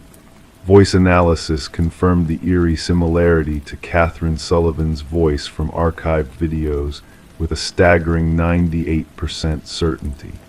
The timestamp pinpointed the call to the very minute of Catherine's tragic demise 3 years earlier. Morgan and Walsh delved into Catherine's past, interviewing those who had known her. Her father, now remarried, appeared genuinely bewildered. Her mother, living in solitude in a small apartment, crumbled upon hearing the spectral message. "That's my Katie," she murmured, her voice heavy with sorrow. "She sounds so frightened." Mark Jennings, Catherine's former boyfriend at the time of her death, provided an alibi for the night of the enigmatic call. He had been diligently working a night shift at the hospital, corroborated by multiple witnesses and surveillance footage. The pieces of the puzzle refused to fit, yet the call had undeniably occurred. The investigation reached an impasse until a call from Catherine's mother breathed new life into the case. Trembling with emotion, she revealed a hidden treasure from Catherine's belongings, a journal, its pages a testament to a chilling reality. The entries chronicled a love story turned nightmare, marked by control, isolation, and ultimately fear. The final words etched on the page foretold a tragic end. "He discovered my plan to leave. His rage knows no bounds. If something happens to me, it won't be an accident." Confronted with the damning evidence from the journal, Mark's facade crumbled under the weight of interrogation. "You believe I harmed Katie because of her words," he retorted, his composure faltering. "That's not proof." Morgan's gaze pierced through his facade. "The report places you at the scene before emergency responders arrived," she observed. "How do you explain that?" "I was concerned when she didn't appear. I went in search of her," he stammered. "Her car veered off a secluded road. How did you know where to find her?" Morgan pressed, her voice unyielding. A pallor swept over Mark's features. "I told you I was worried." Revisiting the site of the fatal accident, investigators probed the earth with ground-penetrating radar, unearthing a chilling revelation: Catherine's actual phone, buried 20 feet from the crash site. The device they had discovered in the house was but a decoy, a phantom of the truth concealed at her parents' abode. Examination of the buried phone unveiled deleted messages between Catherine and her sister on the fateful night of her demise. Mark learned of my intentions to leave him. He's tailing me in his vehicle, and later, he's forcing me off the road. The coroner scrutinized the autopsy photos of Catherine with fresh eyes, revealing injuries inconsistent with a mere vehicular accident. Defensive wounds scarred her hands, bruises painting a grim picture of struggle and asphyxiation. The noose tightened around Mark as the damning evidence mounted. When officers descended upon Mark's residence to effectuate his arrest, they discovered an unsettling shrine dedicated to Catherine, a macabre collection of stolen mementos, photographs, and press clippings chronicling her tragic end. Among his possessions lay audio manipulation tools and scripts illuminating the twisted orchestration of the ghost call, a wicked ploy to sow confusion and torment among investigators and Catherine's grief-stricken kin. The scope of the investigation broadened, unveiling the sinister threads woven through Mark's past. 2 more suspicious deaths of young women surfaced, cloaked in the guise of accidents, yet tethered to Mark's malevolent influence. 6 days into the manhunt, a breakthrough emerged as Mark's vehicle materialized outside the desolate Sullivan homestead. Inside the vacant house, Mark sat in eerie stillness, fixated on a phone mirroring Catherine's own. As the handcuffs closed around his wrists, he offered no resistance, his gaze vacant and haunted. She refused to be silenced, he confessed to Morgan during interrogation. Even after I extinguished her voice, she persisted, accusing me. I needed the world to hear her, to believe she lingered beyond the veil. A specter cannot testify against me. The trial unfolded swiftly, the jury deliberating for a mere heartbeat before rendering a verdict of first-degree murder against Mark. As the sentence reverberated through the courtroom, Catherine's mother clutched the journal to her chest, a bittersweet token of justice served. In the end, it wasn't through supernatural means that justice prevailed, but through the resolute voice of Catherine, echoing from beyond the grave. Her story endures not as a ghostly tale, but as a testament to the indomitable spirit of victims, whose whispers transcend the void even when their voices have been stilled. And in the evidence locker, the phone from the abandoned house remains, a silent sentinel to a tale of darkness and light, of justice sought and found. Story 11, in the quiet town, whispers never touched upon the house nestled at the edge of the ancient woods. It stood in solitude, a silent sentinel with windows veiled in darkness, its porch bearing the weight of forgotten years. No one dared to lay claim to its ownership. No memory lingered of the hands that fashioned its weathered walls. Yet when a group of wanderers strayed too close to its hidden abode, they beheld a chilling sight, names deeply carved into the wooden siding, etched with a sense of foreboding. And at the very bottom, freshly marked and untouched by time, was a name that stirred a shiver of recognition in one of the hikers. That name, "It is mine," the words escaped in a trembling whisper. As the night draped its cloak over the land, a call pierced the stillness. The dispatch logged it as a routine trespassing incident.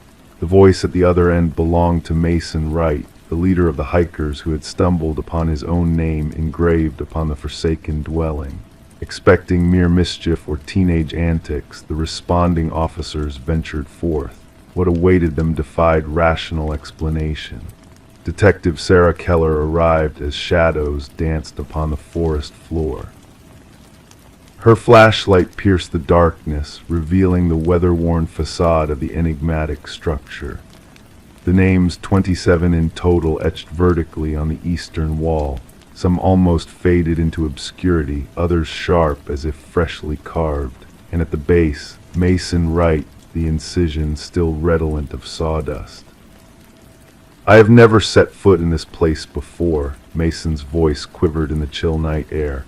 I cannot fathom how my name came to be here.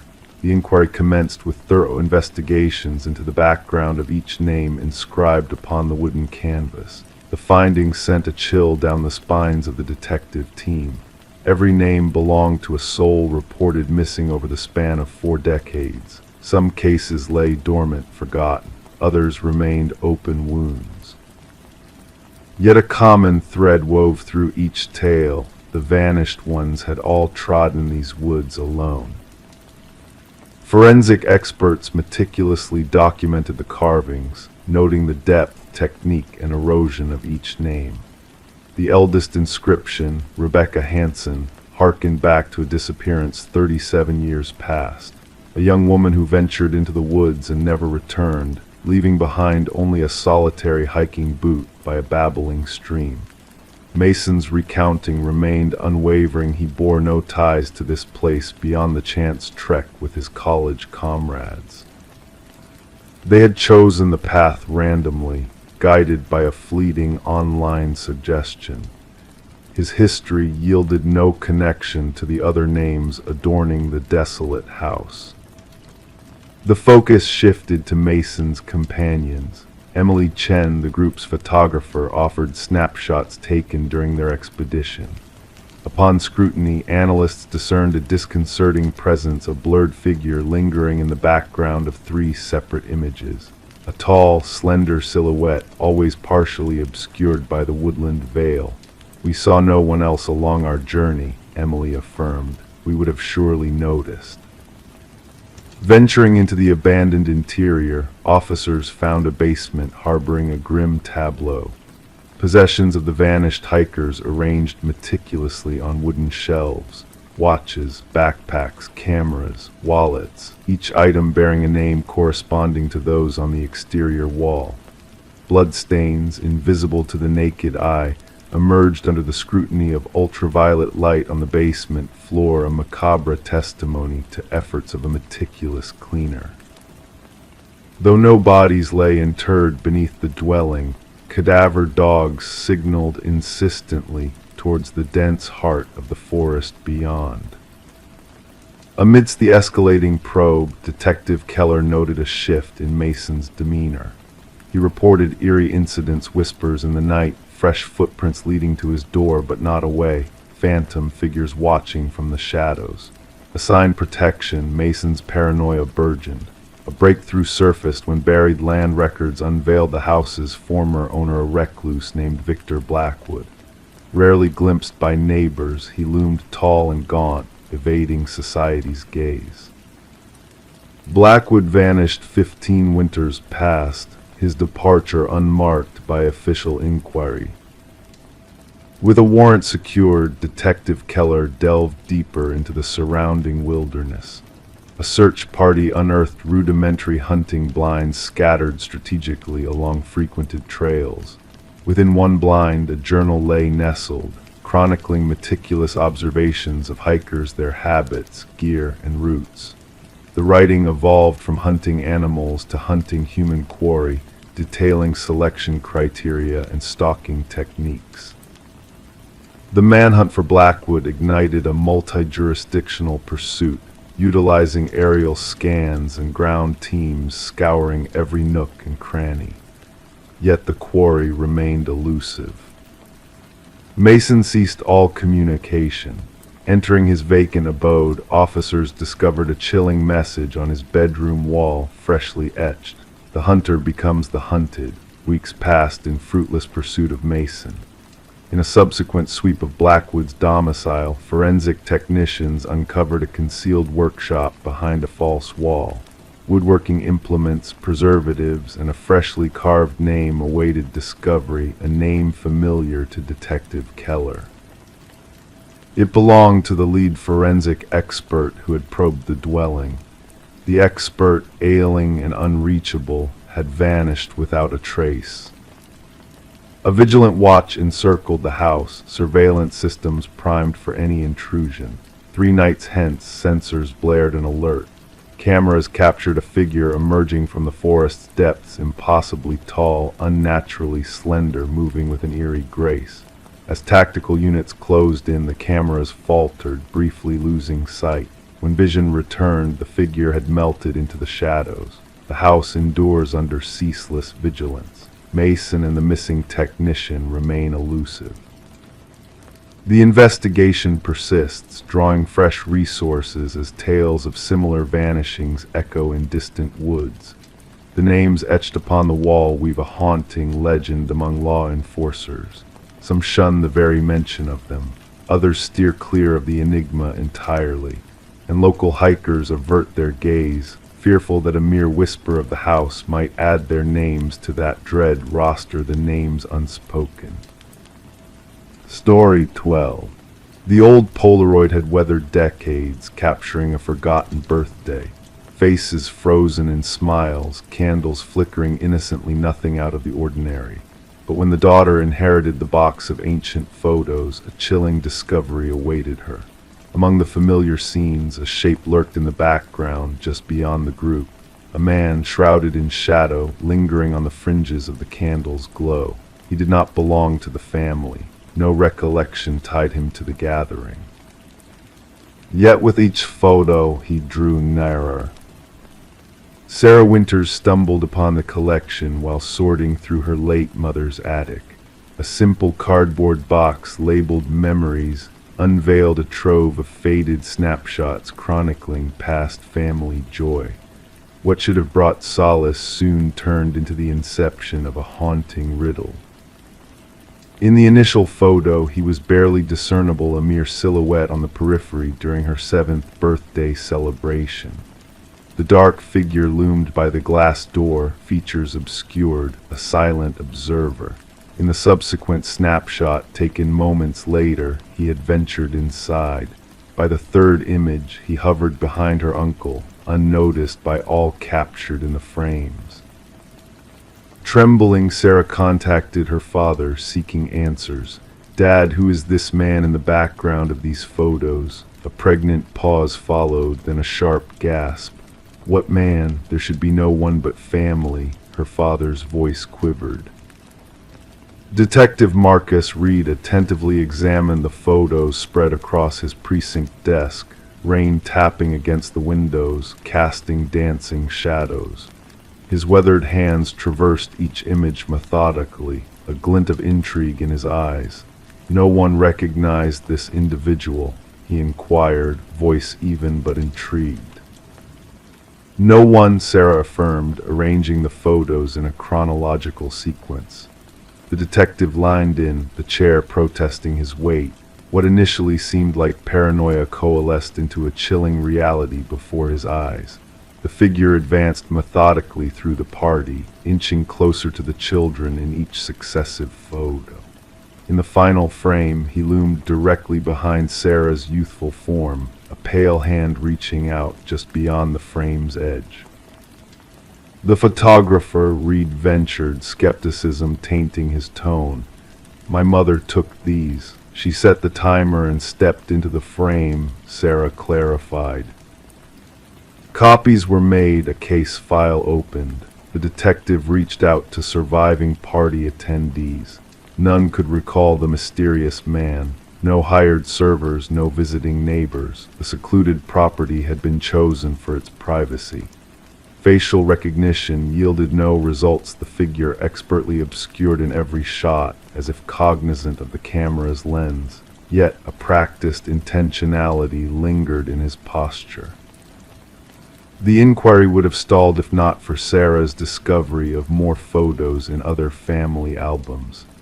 Varied gatherings, different years, the same enigmatic figure always lingering, always unnoticed. Enhanced by a computer specialist, minute details emerged: a scar, a ring, a partial reflection revealing hidden features. A breakthrough surfaced from dental records. The teeth visible in one enhanced image matched those of Robert Keller, a maintenance worker entangled in the unsolved mysteries of 3 abducted children. Cases long gone cold, aligning with the dates of the documented gatherings. Keller had worked for the property management company overseeing the vacation site of Sarah's birthday. possessing master keys to multiple rental properties where families congregated, where children vanished. Beneath Keller's former residence, investigators unearthed chilling artifacts: a hair clip, a toy car, a bracelet that Sarah recognized as her own, presumed lost in childhood. Alone in her apartment, encircled by the damning photos, Sarah processed the news from the detective. Remains found near a vacation property had been identified as one of the missing children. Staring at the final birthday photo, the warm candlelight casting a surreal glow on her family's faces, Sarah's younger self stood oblivious to the figure behind her, a specter in the shadows ever present. The revelation interconnected unresolved cases spanning decades. Families received closure, though not the solace they sought. The hidden figure in the family photos had emerged into the light of justice, his existence acknowledged after years of clandestine observation. Gathering the photos, Sarah returned them to the box. They now represented evidence, a testament to the unseen perils lurking within seemingly benign images, concealed figures traversing celebrations unnoticed, leaving behind the faintest traces of their ominous presence in the frozen fragments of time. Story 13. In the stillness of the night, a mysterious package arrived, nestled within an unassuming envelope that bore no sender's mark. From its depths emerged a solitary brass key, weathered by the relentless passage of time. The homeowner, Sarah, gazed upon it with a sense of eerie familiarity, though she could not place where it belonged. With a curious mind, Sarah ventured to test the key in every lock she possessed, hoping to unravel its enigmatic origins. Yet with each turn of the key, no door yielded to its touch. It seemed this key did not belong to her world. Perplexed, she set it down upon the polished surface of her coffee table. In that moment, a long silent presence stirred within the confines of her home. The old grandfather clock, standing sentinel in the dimly lit hallway, emitted a single, mournful chime that reverberated through the house, despite its inner workings having long succumbed to silence.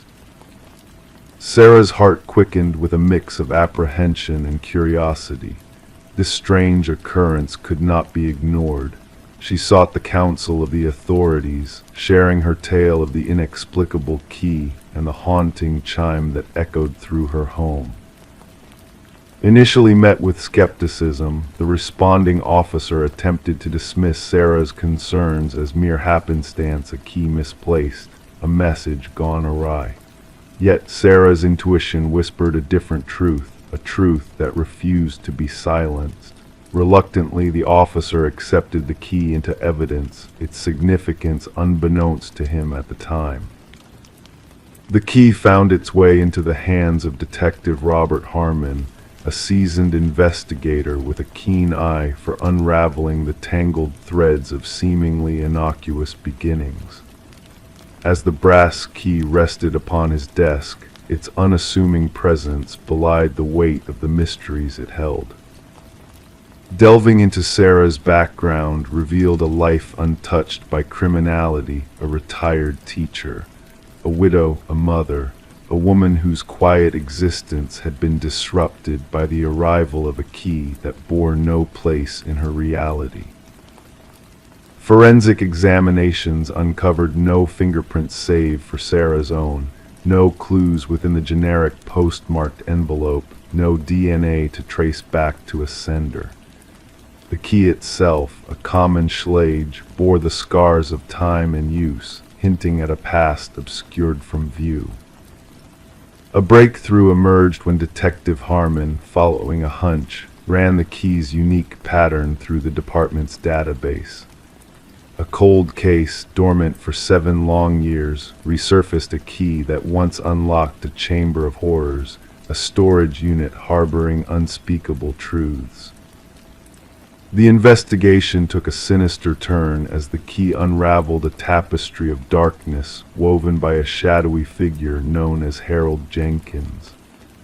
A man of hidden depths, a predator in plain sight, Jenkins had carefully crafted a facade of normalcy while concealing a trail of unspeakable atrocities. As the hunt for Jenkins intensified, a chilling discovery emerged from beneath the floorboards of a desolate cabin, a hidden room, a macabre shrine adorned with rows of brass keys, each bearing a name and a date, a silent testament to lives extinguished.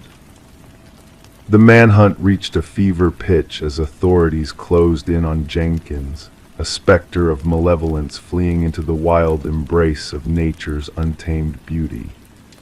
A final confrontation unfolded, culminating in Jenkins' solitary demise within the confines of an abandoned tower, his secrets perishing with him. In the aftermath of the tragedy, Sarah found herself adrift in a sea of unanswered questions, haunted by the specter of a darkness she had unknowingly brushed against. The clock's hollow chime echoed in her mind, a reminder of the vigilance required to discern the wolves lurking in sheep's clothing.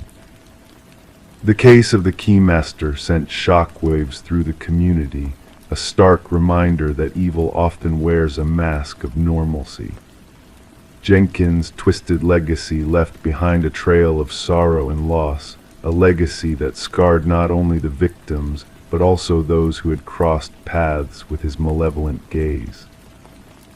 As the brass keys sat in silent testimony within the evidence locker, each one a silent witness to lives cut short, the world grappled with the chilling realization that monsters can dwell among us, their true nature hidden behind a facade of ordinariness. And so the night enveloped Sarah in its embrace, the shadows whispering of secrets untold and horrors unseen, as she sought solace in the quiet hum of the night, praying for a slumber untouched by the nightmares that lurked in the darkness. Story 14. The apartment had sat in silence for months, its secrets hidden within its walls. When the new tenants arrived, their expectations were low, perhaps just some dust, a few remnants of the past. But one door resisted their efforts to open it. A closet, locked tight from the inside, held a mystery waiting to be unraveled. With a heavy sigh, the landlord forced the stubborn door ajar, revealing a sight that sent shivers down the spines of those present. The walls bore witness to a haunting tale, etched with deep, jagged scratches clawed into the wood, and in the shadowed corner an ancient flip phone lay dormant, its screen still aglow with a single unread message. Detective Morgan Shaw, seasoned in the ways of darkness that lingered in the corners of the world, felt a chill creep down her spine at the sight before her. Not a drop of blood stained the scene, yet the desperation seeped from those scratch marks, telling a story of confinement and struggle. "We need forensics on the scene immediately," she instructed her partner, Officer Reed, who diligently captured the eerie markings with his camera, and gather all records of the previous tenants. The message on the forgotten phone whispered only 4 words: "I know what you did." The landlord, a man of nervous disposition with perpetually clammy hands, spoke of the previous tenant's sudden departure, leaving rent unpaid. "A quiet young woman," he mumbled, avoiding the gaze of the closet. "No trouble until she vanished about 6 months ago." Forensic analysis unveiled a grim truth within the scratches: traces of blood, mostly belonging to a single person identified as Emma Caldwell, a 28-year-old woman reported missing by her employer. Yet 2 other DNA profiles emerged, one unknown, the other belonging to a man declared deceased for 2 years. "This defies logic," Shaw murmured, her gaze fixed on the perplexing findings. Derek Mercer, once presumed dead, now left his mark within the walls of Emma's prison. The puzzle deepened as pieces began to align.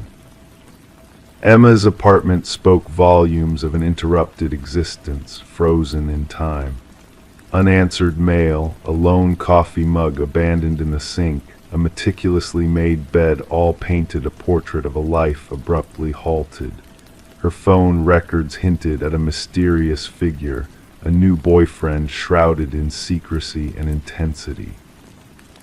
As the investigation unfolded, a chilling revelation emerged from surveillance footage: a man in a baseball cap trailing Emma into the building under the cover of night, his identity carefully shielded. The breakthrough came with the discovery of Derek Mercer's fingerprints on the closet's inner doorknob, a revelation that shattered the facade of his demise. He staged his death, Shaw concluded, her mind racing to connect the dots between Emma, Derek, and another missing soul, Lynette Porter. Lynette's tale intertwined with Emma's, bound by Mercer's twisted web of control and manipulation.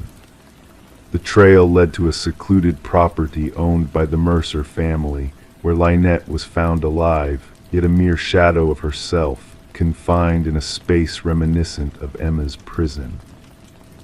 "He made me witness," Lynette's voice echoed faintly, haunted by the horrors she endured. "He said I needed to learn the fate of those who dared to flee." A trove of evidence unfolded, a testament to Mercer's obsession with dominance, his victims mere pawns in his perverse game. Video recordings captured Emma's final moments, a tragic tale of resistance met with ruthless suppression. The hunt for Mercer spanned far and wide, each clue painting a portrait of a man consumed by a desire for suffering. When the authorities finally cornered him, a facade of calm veiled his true nature, his intentions cloaked in a veil of twisted rationale. During the trial, Mercer's elaborate scheme unfurled a carefully orchestrated charade to evade justice, preying on unsuspecting women who mirrored his initial victim. Emma's fate remained a mystery, her final moments etched in the scratch marks that adorned her prison. The jury swiftly returned a verdict of guilt, condemning Mercer to a life devoid of freedom. As the sentence was passed, a fleeting smile graced Mercer's lips, a silent acknowledgement of a truth known only to him. In a moment of courage, Lynette Porter faced her captor in court, her words ringing with defiance. "In darkness he dwells, imprisoned by his own malevolence, but as he withers in confinement, I shall bask in the light of freedom." The case reshaped investigative protocols, shedding light on the intricacies of missing persons cases, particularly the significance of relationship dynamics and rental property scrutiny. Detective Shaw preserved the closet door from Emma's apartment, a somber reminder of the resilience that lingers in the face of adversity, a testament to the enduring spirit of those who fight to survive.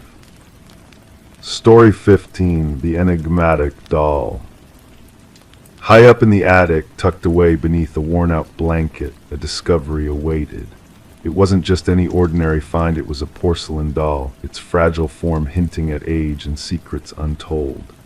Its blue eyes, meticulously painted, seemed to hold a gaze that pierced through time, unblinking and enigmatic.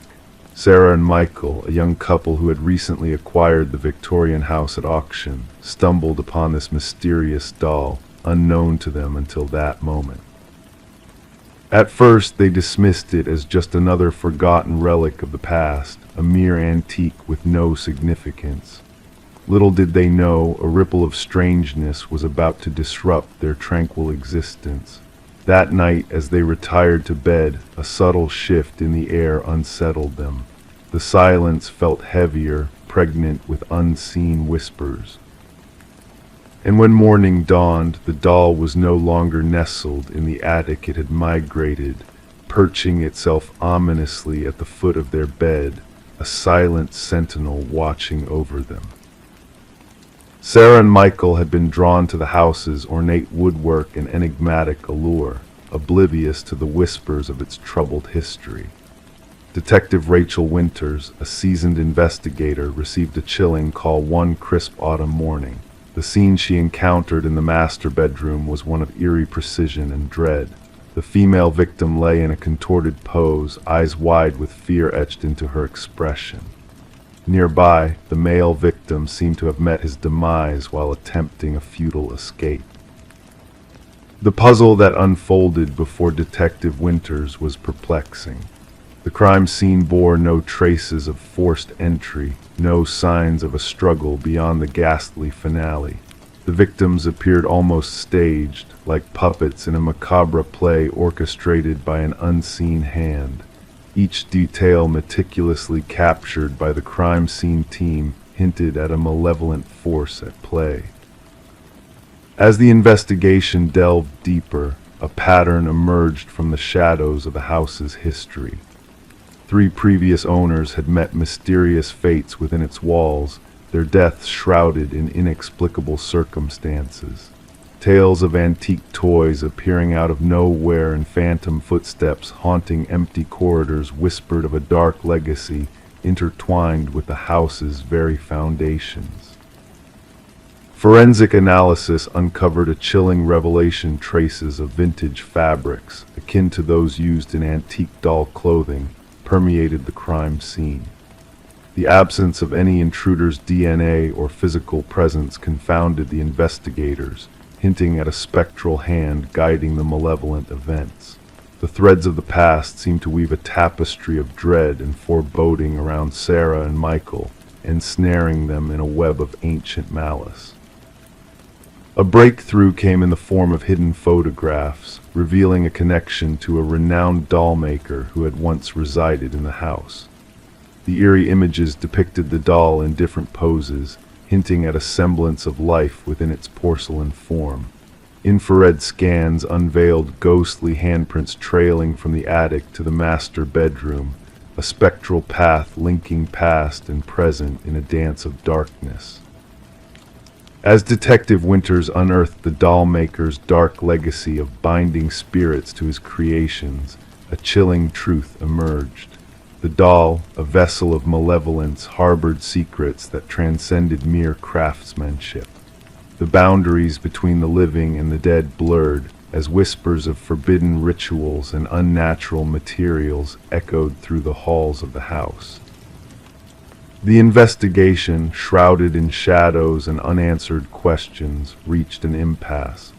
The doll's elusive presence taunted the investigators, slipping through their grasp like smoke on the wind. Detective Winters, haunted by the enigma that eluded her, made a fateful decision to retain the doll as evidence, sealing its fate within a secure cabinet at the station. But the forces at play were not to be contained by mere mortal locks. A night of eerie stillness descended upon the station, shrouded in a veil of silence and mystery.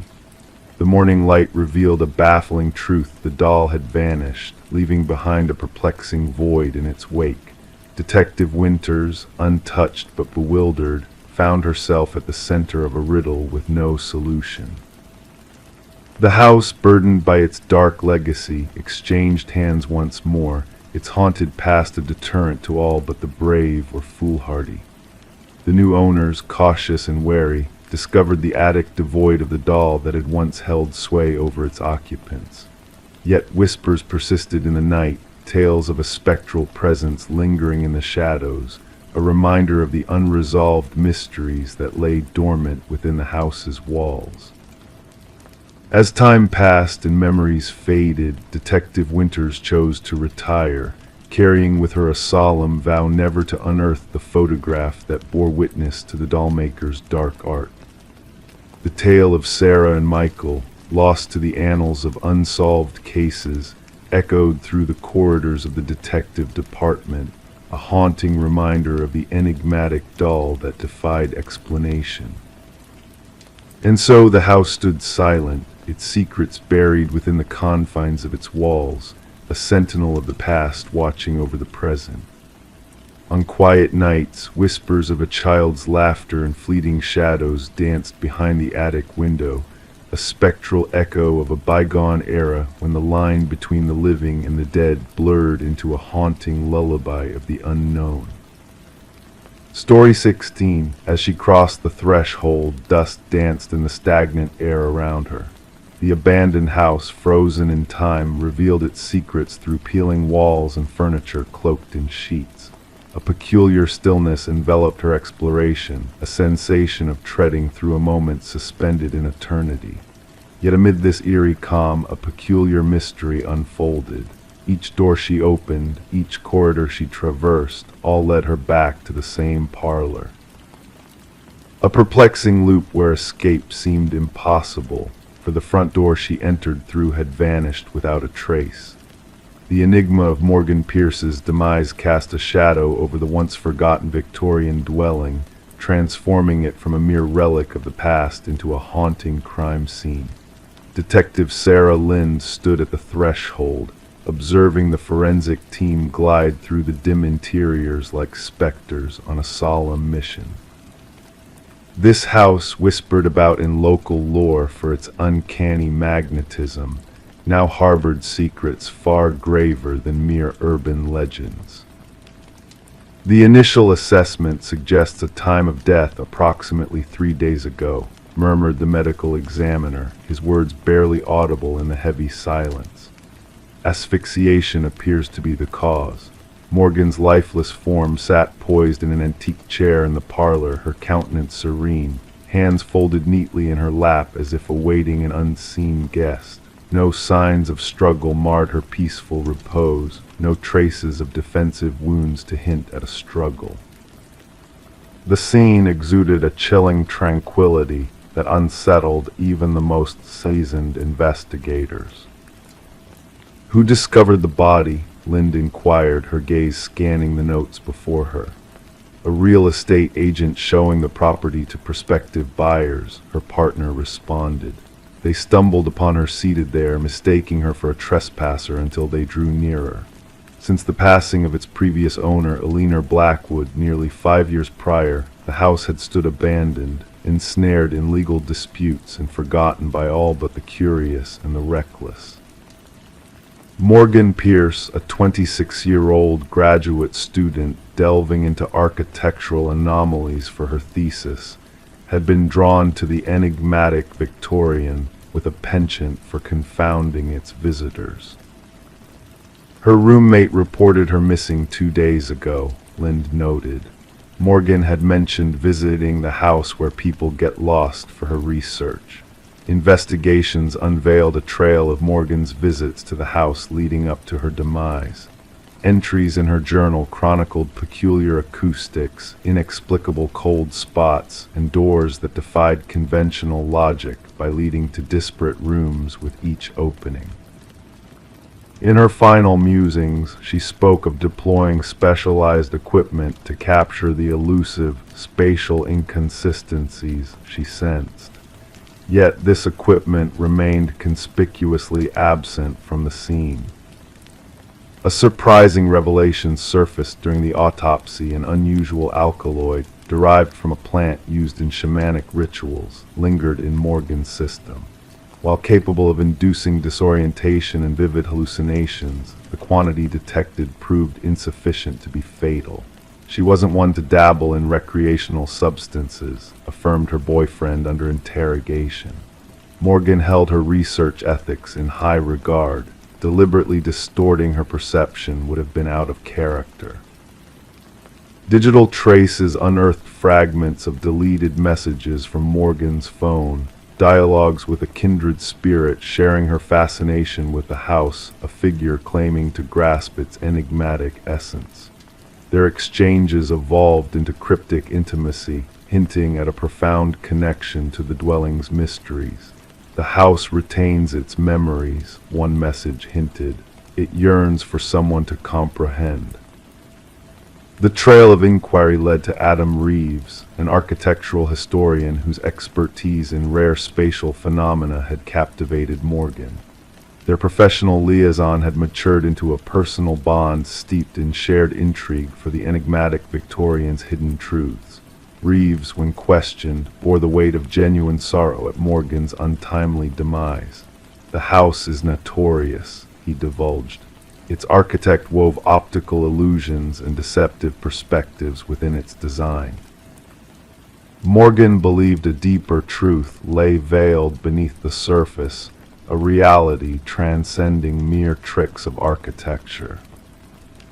However, Reeves possessed a solid alibi for the presumed time of Morgan's passing, substantiated by security footage placing him at a university symposium distant from the crime scene. A breakthrough emerged from an unexpected source: Alina Blackwood's grandson, now residing overseas. When contacted by investigators, he unveiled a family secret shrouded for generations. "My grandmother wasn't the sole Blackwood to meet their end in that house," he disclosed. Others followed suit. Always discovered in the parlor, always in a state of serene repose, the family dubbed it the Claiming. With a trove of journals spanning decades, he unveiled a harrowing pattern: individuals spending prolonged periods within the house inevitably succumbed to what the family euphemistically termed the influence. A secondary sweep of the premises unveiled a concealed compartment concealed behind the parlor hearth. Within its confines lay Morgan's missing equipment, alongside a trove of artifacts hailing from diverse indigenous cultures, meticulously arranged in a geometric arrangement. Nestled at the heart of this arrangement rested a weathered figurine embodying a deity associated with liminal realms, thresholds bridging worlds. Analysis of the artifacts unveiled traces of the alkaloid found in Morgan's system, linking her research to this esoteric cache. The investigation took a sinister turn with the revelation of foreign fingerprints dotting doorknobs throughout the house, distinct from Morgan's or any known visitors. Weeks later, Adam Reeves met a fate mirroring Morgan's demise, seated in repose, bearing the same alkaloid in his system. Clutched in his hand, a key of mysterious origin, fitting snugly into the concealed compartment within the Victorian house. His final missive, a poignant email addressed to himself as a testament to unmasking the house's cryptic nature, spoke of a reality distorted by perceptual trickery. "The house doesn't bind you physically, it ensnares your perception," Reeves wrote. Morgan's intuition was sound: the doors lead where they always have, but an illusion of circularity clouds your judgment. Once the truth dawns upon you, freedom beckons, yet by then the allure of the enigma grips you tightly. The case, officially unresolved, lingers as a shadow of suspicion over the condemned Victorian estate, barred from access by official decree.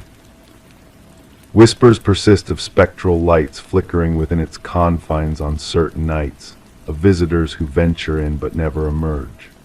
Locals harbor beliefs of the house, claiming those who delve too deeply into its mysteries, while others posit that Morgan and Reeves unraveled a potent, age-old truth existing in the interstices of conventional reality. The ultimate verity remains as elusive as an exit in a house, ensnaring wanderers in an endless loop of return.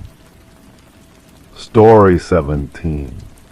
Once upon a time, a quaint old library stood silently, its fate sealed by the impending doom of demolition. The workers toiled tirelessly, their efforts nearing completion, when a serendipitous stumble led to a revelation.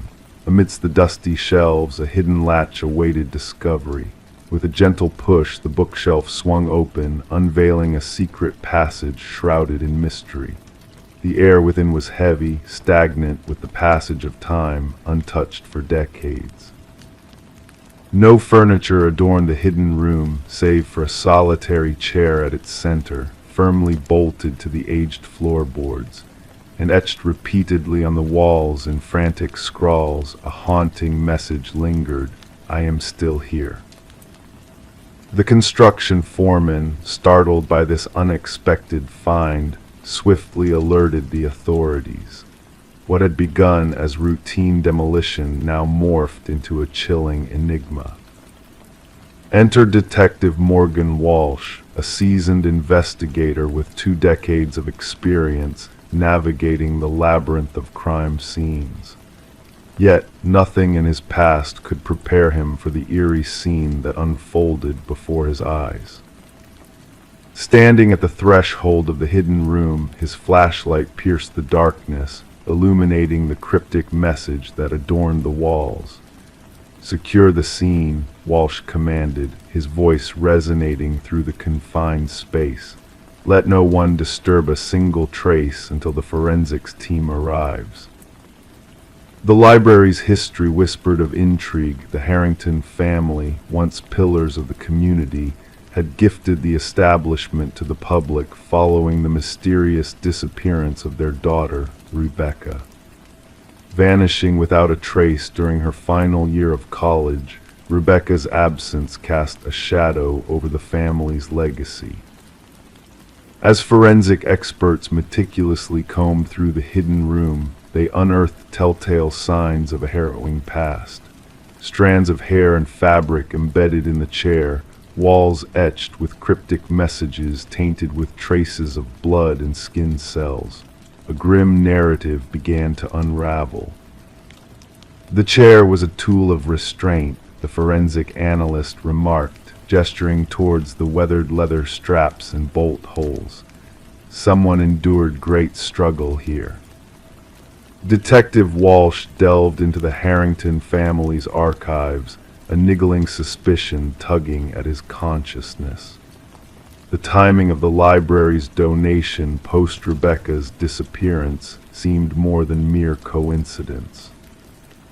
Further probing unearthed a disturbing connection. The contractor responsible for the bookshelf's concealment had exclusive ties to Maxwell Harrington, Rebecca's uncle and the head of the family. Financial records hinted at clandestine dealings, payments far exceeding standard renovation costs. Former library staff shared tales of Maxwell's solitary visits to the secluded section of the building, his insistence on preserving its historical integrity.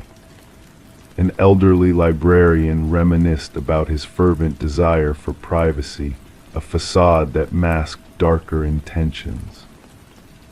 When DNA evidence linked the biological material from the hidden room to Rebecca's genetic profile, the shadows of doubt solidified into a grim reality. Rebecca had not fled, but had been held captive behind the walls of her own family's legacy. With a warrant in hand, detectives descended upon the Harrington estate, unearthing a damning journal hidden within Maxwell's study.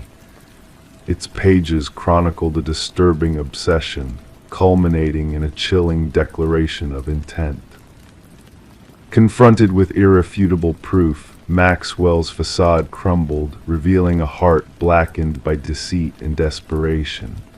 "Rebecca threatened to expose me," he confessed, his words devoid of remorse. "I could not allow her to tarnish the family name." The sordid truth spilled forth: Rebecca's fate sealed by Maxwell's twisted machinations. A struggle turned fatal, a life unjustly snuffed out. Beneath the floor of the hidden room, Rebecca's bones lay silent, a grim testament to a family's dark secrets. In a courtroom heavy with grief, Maxwell faced justice at last, his sentence a meager atonement for the irreparable harm he had wrought.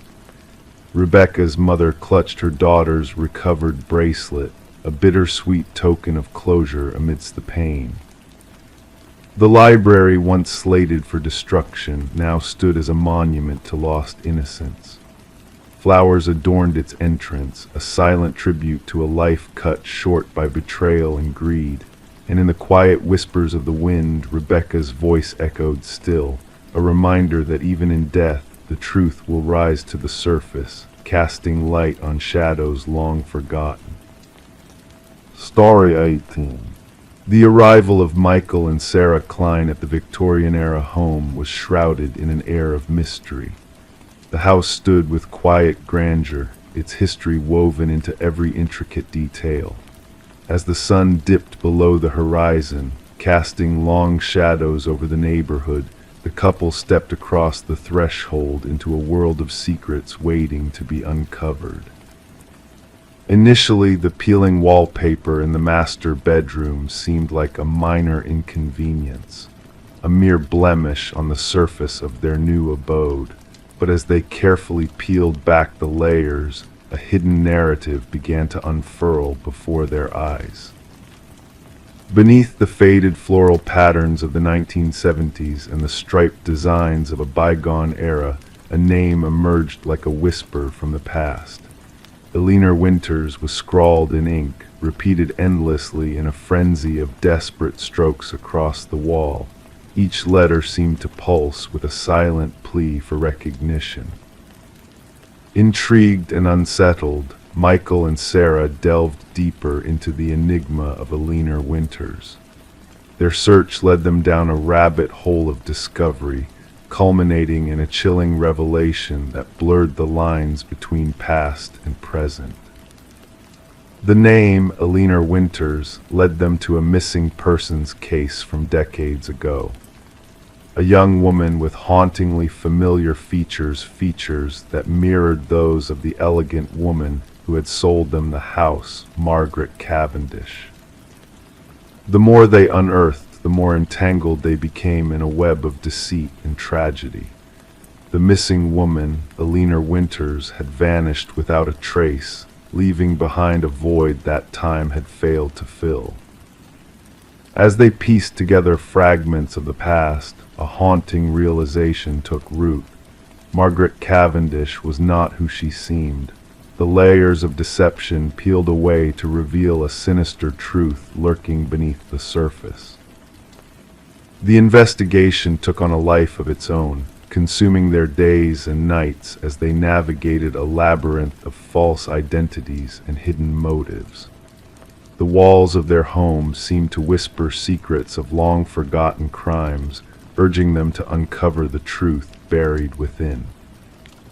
Forensic teams descended upon the property, unearthing long-buried secrets that sent shivers down their spines. The truth, when it finally emerged, was more chilling than they could have ever imagined. Eleanor Winters, the missing woman, had been trapped in a twisted game of identity orchestrated by a disturbed mind. Rebecca Eldridge, a psychiatric patient with a fractured psyche, had assumed the persona of Eleanor, weaving a complex tapestry of lies and delusions. The walls themselves bore witness to the inner turmoil of Rebecca, each stroke of the pen a cry for redemption in a world she could no longer distinguish from reality. The name that filled every inch of the wall became a testament to a soul lost in the darkness of its own creation. As the investigation reached its climax, the truth emerged from the shadows, bringing closure to a decades-old mystery. Eleanor's remains were discovered beneath the garden, a poignant reminder of a life cut short by deception and betrayal. For Michael and Sarah, the house they had once seen as a sanctuary became a haunting reminder of the fragility of truth. The walls, once silent witnesses to a hidden past, now stood as a testament to the power of memory and the enduring legacy of those who had come before. And as the stars twinkled overhead, casting a soft glow over the quiet neighborhood, Michael and Sarah found solace in the knowledge that, despite the darkness that had once clouded their home, the light of truth had finally prevailed. Story 19. She desired to refresh the nursery before the little one's arrival. The walls wore a faded blue hue, holding silent tales within their aged layers. As she carefully applied the first coat of white paint, a hidden secret emerged from beneath letters, initially faint, grew sharper, clearer. A message etched beneath the surface. Don't let it hear you. Her breath hitched. Stepping back, she noticed tiny handprints in the fresh paint, positioned too high for any child to reach. This discovery in the nursery of the Morgan house marked the start of what investigators would later dub the Whispering House case. The young couple had bought the Victorian-style home for a surprisingly low price just months ago. The realtor had only mentioned minor cosmetic issues, neglecting to disclose the property's dark past. Detective Sarah Klein arrived at the door, notebook in hand. A woman, her belly swollen with child, answered, clad in paint-splattered overalls. Deep shadows circled her eyes, evidence of sleepless nights. The detective observed her trembling hands as she recounted finding the message in handprints. The previous owners vanished suddenly, the woman explained. Neighbors said they left in the dead of night, packing only essentials into their car. Detective Klein ventured through the historic home, her steps echoing on creaky floorboards. In the nursery, she inspected the unfinished wall, the message and handprints still visible where the painting had halted abruptly. Back at the precinct, Detective Klein delved into records about the property. The house had changed owners 8 times in 30 years, a remarkably high turnover rate. Each family had stayed less than 2 years. More troubling were the child welfare reports linked to 3 of those families. Children spoke of whispers from the walls and eyes watching them as they slept. The detective delved deeper, seeking construction logs and historical documents. The house had once belonged to Eleanor Blackwood, a wealthy widow who ran a small orphanage on the premises during the early industrial era. Newspaper clippings referenced 5 children who had disappeared from her care. Authorities of the time assumed they had run away, a common fate for orphans then.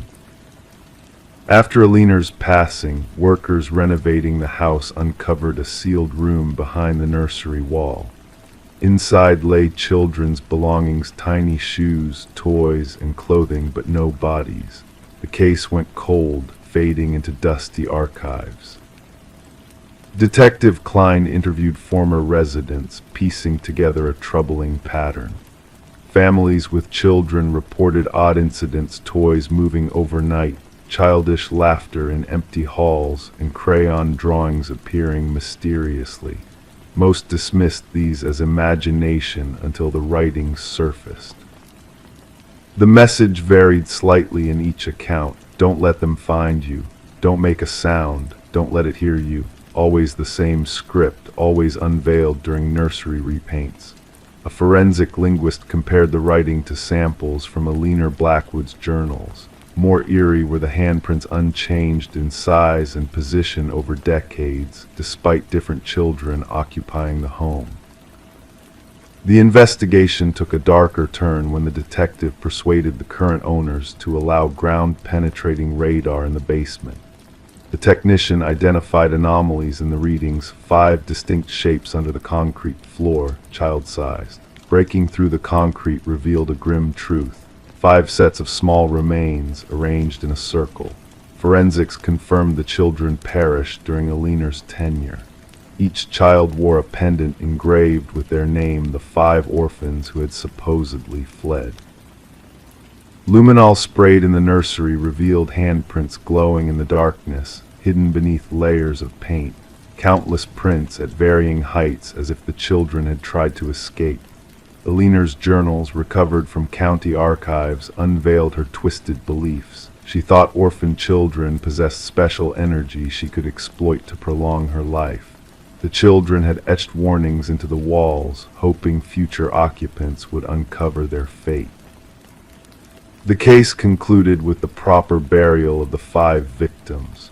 Their names were finally recognized as murder victims, not runaways. The house remained vacant, the expectant couple refusing to return even for their belongings. Detective Klein filed her conclusive report, featuring luminol-lit handprints and the message beneath the paint. Though justice was served, an unexplainable presence lingered in the house, an entity reaching out through paint and time. The nursery walls were torn down during cleanup, yet workers claimed to hear children's whispers amidst the debris. None dared to stay after their shifts ended. The house met condemnation, becoming another cold case in an old cabinet proof of closure, but unanswered spiritual queries. The detective kept one photo, a haunting image of 5 glowing handprints, a stark reminder that some crimes leave indelible marks beyond fresh paint.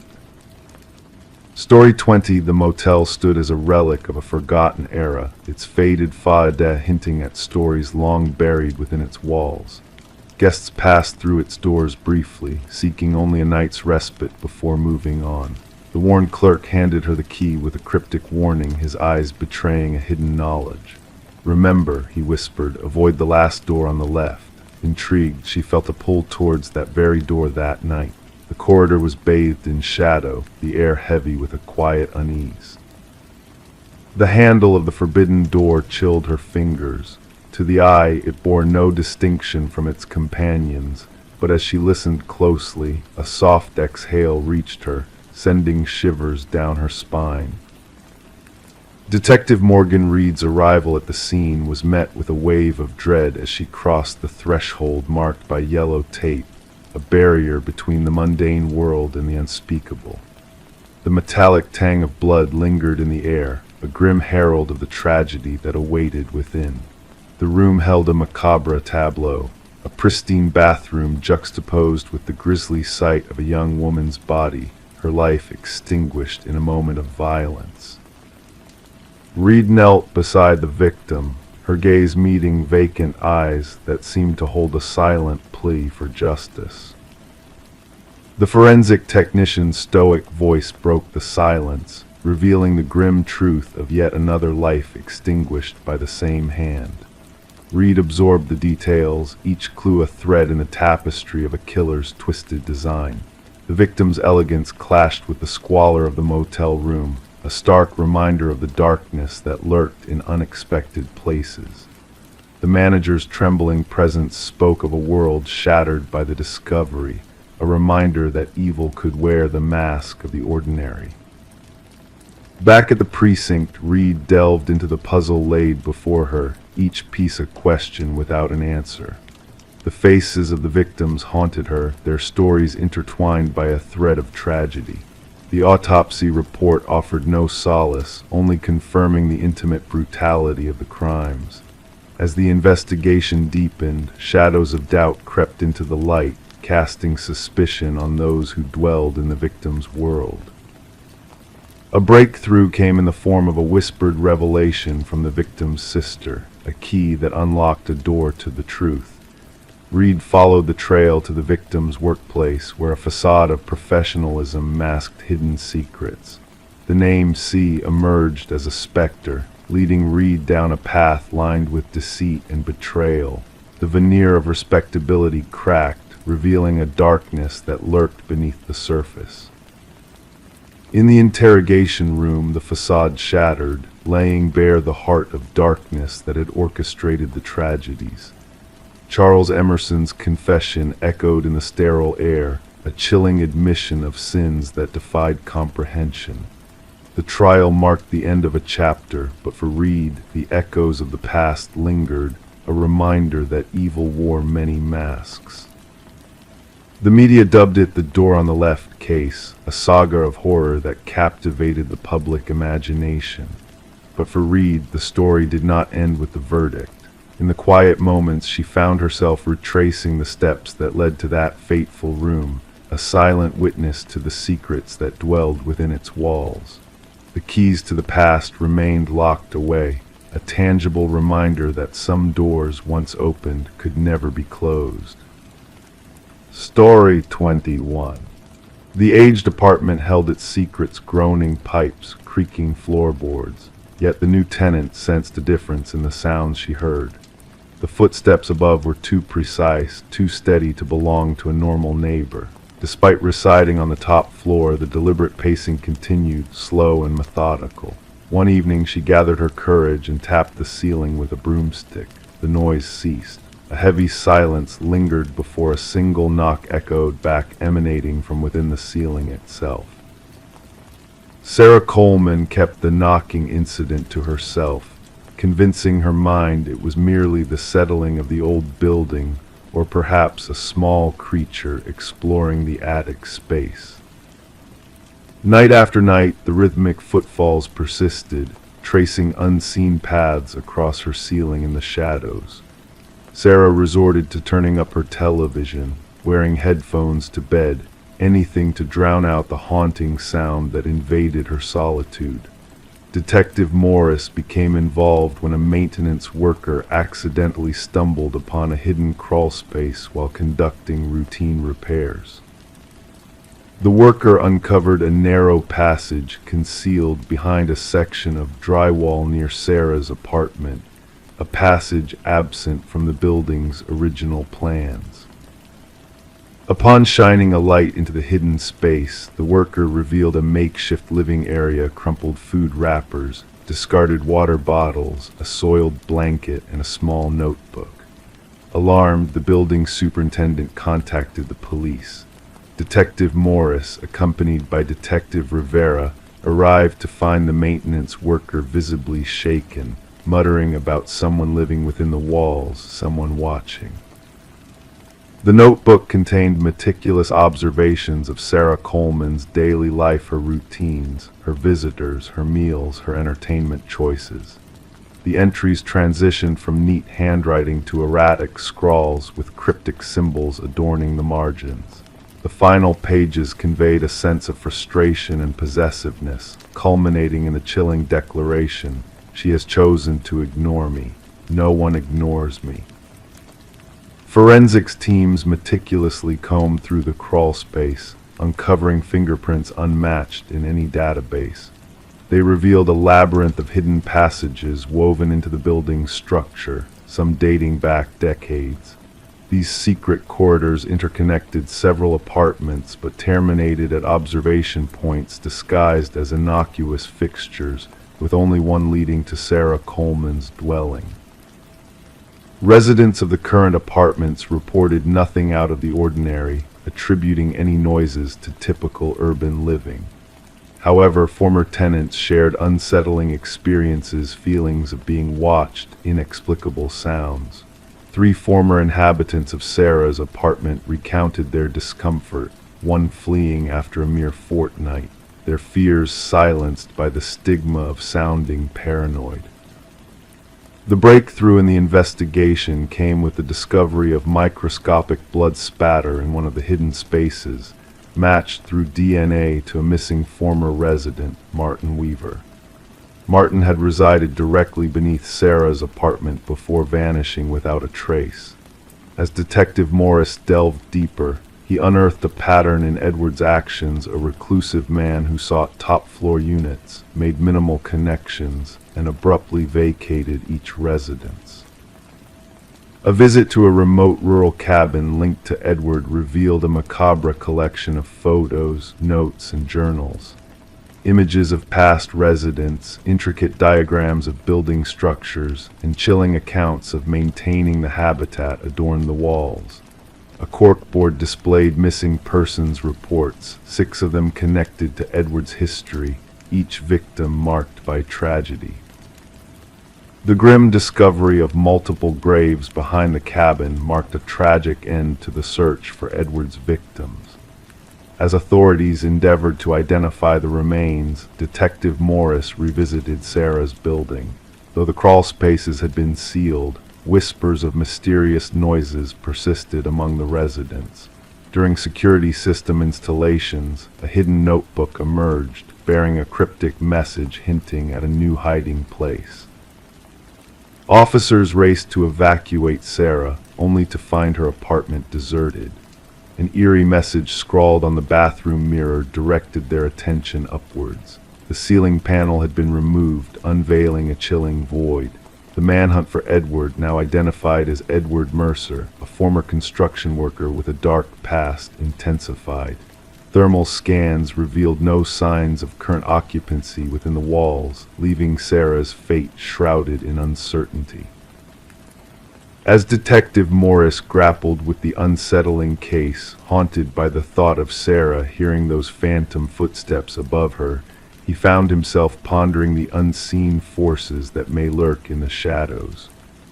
Alone in the darkness of his own home, he sometimes gazes upward, listening intently, wondering who else might be listening in return.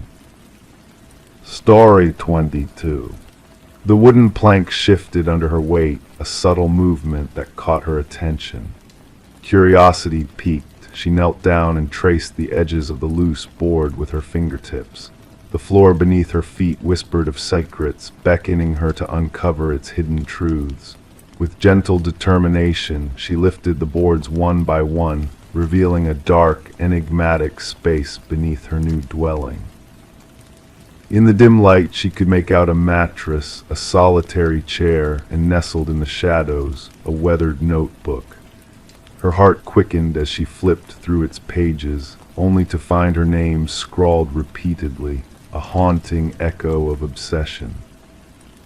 Detective Morgan Reed stood silently behind Sarah Coleman, observing the scene unfolding before them. Sarah's gaze delved into the abyss below, a mix of fear and disbelief clouding her features.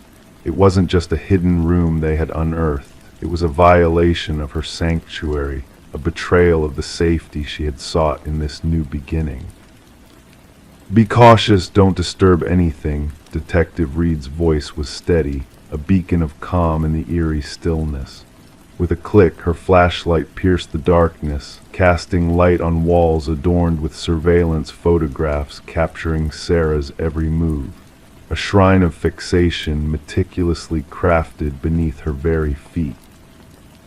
Sarah had acquired the quaint cottage from the estate of Walter Green, an elderly recluse who had passed away in solitude. The property had seemed charming, in need of minor touch-ups, a promise of a fresh start untainted by the shadows lurking within.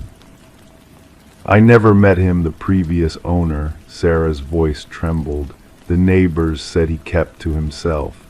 The basement access was supposed to be sealed off. The inspection report said so." As crime scene investigators streamed in, their equipment clunking against the wooden floor, a meticulous process of evidence collection began.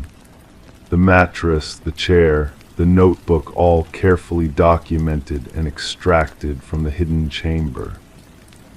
Forensic analysis unveiled a chilling revelation: Walter Green's fingerprints, an eerie testament to his presence in this clandestine domain. The timeline painted a disturbing picture. Walter had been watching Sarah for years, weaving himself into the fabric of her life without her ever noticing. The fixation, it escalates. The department psychologist's words lingered in the air. From fantasy to reality, the hidden room, a stage set for something more ominous. Detective Reed's investigation took a chilling turn when a former coworker of Walter's revealed cryptic details of Walter's fixation on Sarah. A key found in his locker led them to a storage unit, a replica of Sarah's past life meticulously recreated within its confines. A date circled on a calendar, a word etched in red together. The unraveling of Walter's past revealed a history of obsession, a delusion that had lain dormant until Sarah unwittingly ignited its flames. The truth unfolded in grim detail, a cautionary tale of how close she had come to a fate she never knew existed. As Sarah bid farewell to the cottage, haunted by what could have been, the specter of Walter Green's obsession lingered in the shadows. The case closed, the house sold to unsuspecting new owners, the past buried beneath layers of fresh beginnings. Life moved on, but for those privy to the secrets hidden beneath the floorboards, it served as a whispered reminder of the unseen dangers that lurk, the monsters that remain elusive, and the victims who narrowly escape their own endings, unaware of the peril that once dwelled beneath their very feet. Story 23. The old apartment exuded a sense of history, each creak and groan telling a tale of years gone by. The heating system murmured softly, the pipes whispering their secrets. It was all part of the building's charm, or so they thought, until she heard it. A voice, a mere breath carried on the air, drifting through the labyrinth of vents. It wasn't the ordinary sounds of daily life. It was a whisper, calling out to her, beckoning her closer. Intrigued yet unnerved, she lined in, her heart quickening at the mysterious voice that seemed to know her name. A chill brushed against her cheek, a gentle caress, followed by the words, almost teasingly, "I know you're listening." Detective Morgan Shaw stood in the heart of the empty apartment, her gaze fixed on the rusted vent cover that had been pried open. Around her, the forensics team moved with precision, capturing every detail with their cameras. The missing woman, Alina Reeves, had vanished without a trace until a peculiar odor captured the building manager's attention. What they uncovered within the ventilation system defied all logic. She claimed she heard voices in the vents, Officer Patel remarked, flipping through his notes. But the building dismissed her concerns as mere quirks of an old structure. Kneeling by the vent, Shaw observed the deep scratches along its edges, as if someone had desperately tried to escape from within. The scene painted a picture of fear and desperation, of a struggle against the unseen. Alina, a beloved kindergarten teacher known for her nurturing spirit and thriving houseplants, had left behind a void that her students and family felt deeply. Her sister recounted Alina's growing paranoia in the days leading to her disappearance, her conviction that someone watched her, spoke to her through the very walls of her home. Surveying the apartment anew, Shaw noticed the telltale signs of a presence: the orderly bed, the neglected coffee mug, the chair positioned under the vent as if awaiting a secret conversation. The pieces of the puzzle were slowly coming together, revealing a chilling truth. The forensic analysis painted a grim picture, fibers matching Alina's clothing, an unknown fingerprint on the vent cover, and haunting audio recordings from Alina's phone. Alone in her car, Shaw listened to the recordings, the rain providing a somber backdrop to Alina's frightened voice seeking reassurance in the darkness. The building's dark past unraveled before Shaw's eyes, previous tenants leaving abruptly, whispers of haunting voices, and a building superintendent named Harold Weber, a man with too many secrets concealed behind a facade of normalcy. During the interrogation, Weber's facade cracked ever so slightly, a glimmer of unease betraying his stoic demeanor when questioned about the apartment's troubled history. The hidden panel in Alina's bathroom hinted at a secret world within the walls, a realm of shadows and whispers. As the investigation delved deeper, Weber's meticulously kept records revealed a disturbing obsession, a twisted dance of surveillance and intrusion into the lives of those he watched. His arrest was met with eerie acceptance, a calmness that sent shivers down Shaw's spine as he spoke of the building's voice, of his role as its conduit. The truth emerged with chilling clarity. Alina had been lured into the vents, sedated and disoriented, her fate sealed by the whispers that promised solace and safety within the metallic maze. Families of past tenants came forward, sharing tales of unease, of missing possessions, of loved ones consumed by paranoia. At the trial, Weber's detachment clashed with the horrors he had orchestrated, his claims of symbiosis with the building unraveling in the face of damning evidence. The verdict was swift, condemning him for his crimes, yet his parting words echoed in Shaw's mind, a haunting reminder of the darkness that lingered within the building's walls. Now the once vibrant apartment building stands silent, a ghostly relic of bygone days. Despite efforts to erase the past, new residents speak of whispers in the night, of unseen eyes watching from the shadows. The echoes of the past linger in the groans of the heating system, the whispers in the pipes, a reminder that some mysteries are never truly laid to rest.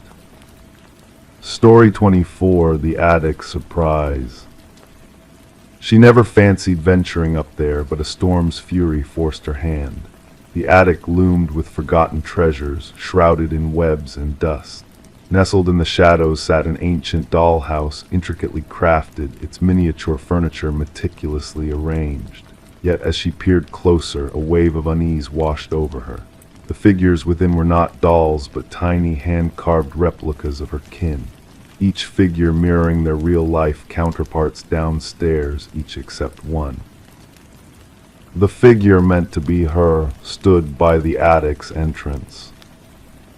Rebecca Morgan traced her finger along the dollhouse's roof, feeling the indentation where the wooden figure lingered. A shiver ran down her spine, unrelated to the draft whispering through the rafters. The dollhouse had no place here. This wasn't her childhood abode, but a rental home they had recently moved into. The saga unfurled with Rebecca's frantic call to the authorities. Officers arrived at the suburban dwelling to encounter a distressed family, huddled in fear, refusing to ascend again. Detective Sarah Harmon, the lead investigator, initially brushed off their concerns as a prank or mere imagination run wild in new surroundings. The meticulous detail struck me, Detective Harmon later mused. Each miniature figurine captured a distinct essence of every family member: the father's receding hairline, the son's hoodie, even the mother's small birthmark. The tide turned when forensic teams unearthed fingerprints on the dollhouse that matched none of the family. More unsettling were microscopic cameras embedded in the figure's eyes, all linked to a hidden recording system beneath the dollhouse. A closer look at the Morgan family's movements unveiled a chilling pattern. The positions of the figures mirrored not just that evening but various days, hinting at a meticulous observer. We realized this was no ordinary stalking case, Detective Harmon elucidated. The perpetrator showcased an obsession rarely seen in criminal psychology. A concealed basement entrance, discovered behind a pantry wall, revealed a makeshift living quarter where someone had dwelled long before the Morgans. Traces of life, food wrappers, water bottles, a sleeping bag suggested the intruder had lurked beneath for weeks. The absence of forced entry puzzled investigators. Property records unveiled the house's vacancy for almost a year before the Morgans' arrival, previously owned by an elderly couple who had passed away. Digital forensics provided a breakthrough. The surveillance system's data led investigators to a nearby apartment.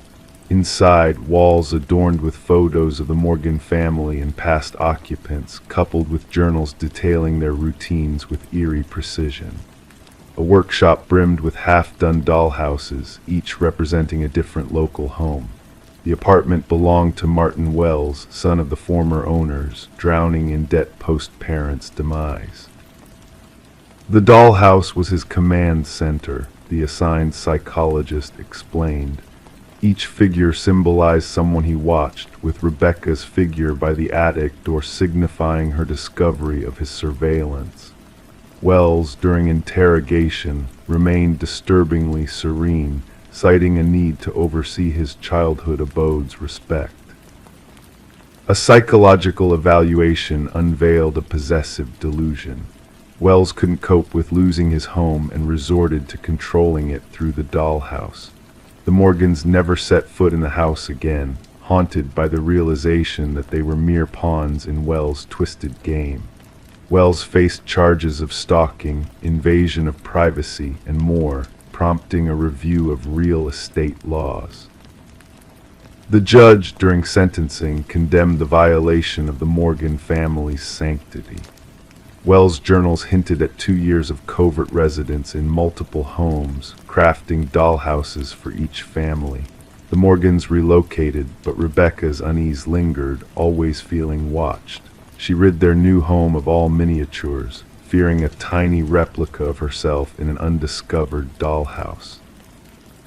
The case remains a chilling enigma to criminologists, highlighting how long Wells may have gone unnoticed if not for Rebecca's discovery. Wells' fixation on controlling lives through miniature worlds serves as a haunting reminder of the darkness that can lurk unnoticed in plain sight. Story 25. In the midst of renovations, peculiar discoveries often come to light. Forgotten relics, aged newspapers, and faded photographs emerge from the shadows of time. However, when Sarah and Michael embarked on updating their Victorian-era home, little did they anticipate stumbling upon a hidden message concealed beneath the floorboards. Carefully folded, the ancient letter bore cryptic words that whispered, "Beware the one who knocks." As the ink of the mysterious missive danced on brittle paper, a sudden trio of sharp raps reverberated through the silent corridors of the old house, sending shivers down their spines. Enchanted by the grandeur of the estate they acquired at an auction, Sarah and Michael found themselves entangled in a web of unsettling revelations. Detective Alina Reed, a seasoned investigator with weathered hands that had sifted through countless enigmas, arrived at the scene accompanied by her partner. The couple recounted the chilling knock, their eyes betraying genuine fear as Reed delicately retrieved the note, already tainted by their touch.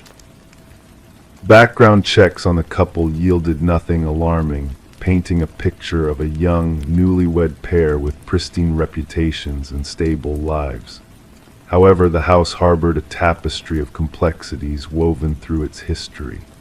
Once owned by the Hargrove family for generations, the residence had stood vacant for 2 years following the passing of its last inhabitant, the reclusive yet amiable widow, Margaret Hargrove. Despite no signs of foul play surrounding her demise, a lingering sense of unease permeated the air.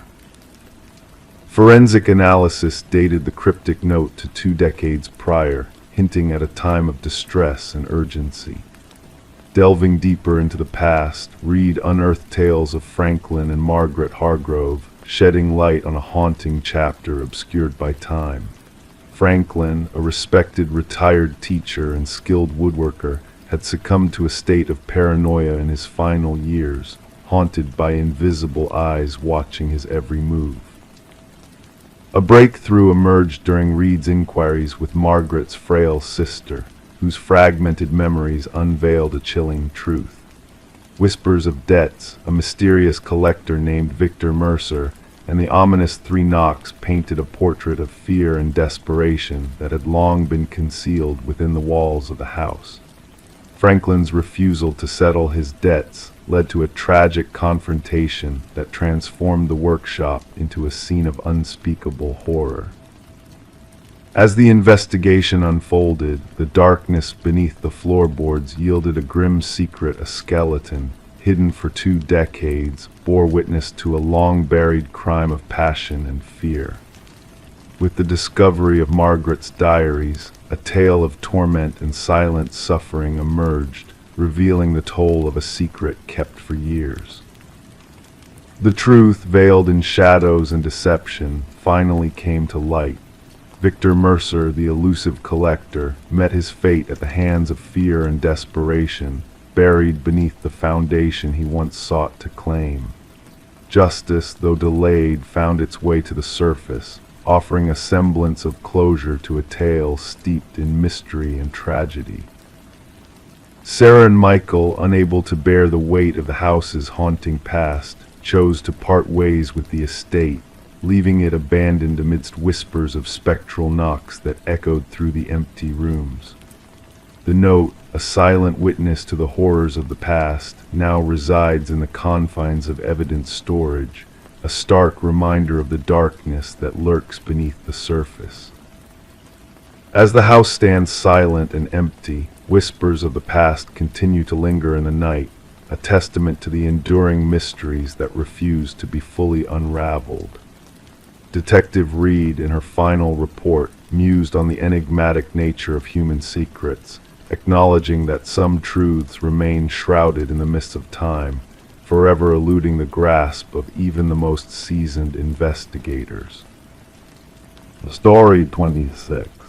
In the heart of the city there stood a quaint coffee shop that held a secret shrouded in mystery.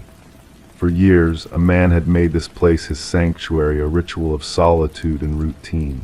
Each day, he would arrive, order his black coffee, and retreat to his usual corner table, hidden behind a lush plant.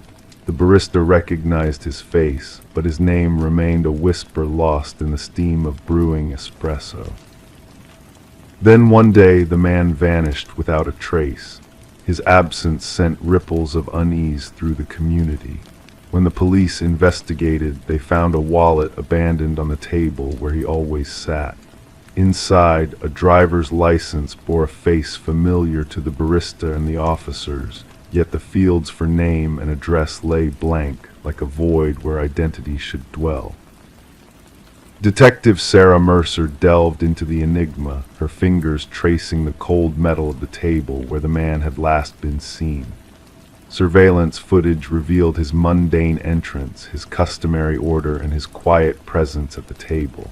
But when he rose to visit the restroom, he crossed a threshold into the unknown. He never returned. No exit bore his silhouette. It was as though he had slipped beyond the veil of reality itself. As Mercer pored over the enigmatic case, she discovered a peculiar anomaly in the footage, a flicker in time as the man entered the shop, a subtle distortion that hinted at something beyond comprehension. Intrigued, she revisited the coffee shop, drawn to the antique mirror that hung between the entrance and the hallway. Its ornate frame whispered of arcane secrets, symbols reminiscent of those found in the man's cryptic notebook. Questions led Mercer to unravel a web of intrigue woven through the mirror's reflection. Behind its glass facade, a hidden chamber concealed a trove of identical wallets, each a vessel of anonymity. A journal chronicling decades of experimentation in temporal manipulation lay open, its pages a testament to the man's pursuit of the unknown. References to temporal displacement and identity transference danced across the journal, hinting at a reality beyond the mundane. The mirror, it seemed, was more than an object of vanity. It was a gateway between worlds, a nexus where possibilities converged. As Mercer delved deeper, the fabric of reality began to fray around the coffee shop. Witnesses spoke of reflections moving of their own accord, of phantom figures haunting the familiar space. The man, known only as John Doe, seemed to linger in the periphery of perception, a ghostly presence defying explanation. A chance encounter with an elderly physicist shed light on the enigma. Margaret Keller revealed the man's true identity, Daniel Weston, a brilliant mind lost to a realm of mirrors and parallel realities. Weston's experiments had transcended the boundaries of science, delving into realms where the laws of physics bent like light through a prism. With newfound understanding, Mercer pieced together the fragments of Weston's existence. The coffee shop, it turned out, stood upon the ashes of a research facility where Weston had delved into the mysteries of quantum mirrors. His disappearance, long presumed a tragedy, now bore the weight of revelation.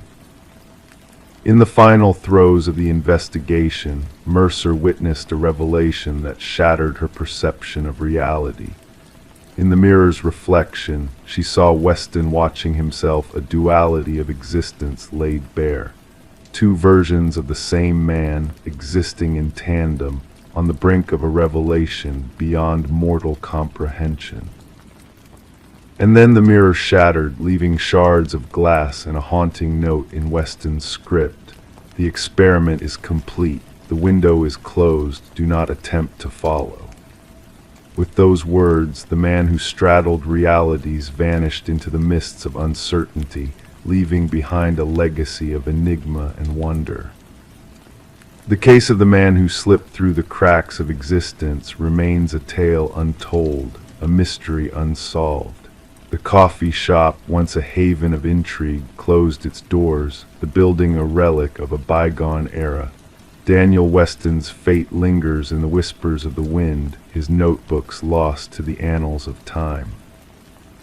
And Detective Mercer, she retreated from the world of shadows and reflections, her gaze fixed on a horizon beyond mortal ken. In the silence of her solitude, she penned her own enigma, words flowing like rivers of ink onto pages that mirrored Weston's own. A fragment of an antique mirror adorned her wall, its surface a portal to unknown realms, where the echoes of a man who danced between worlds still lingered. Story 27, The Enigma of Rebecca Thorne.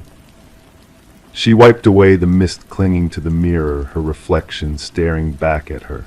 A familiar face, the usual attire, yet a sense of unease crept over her.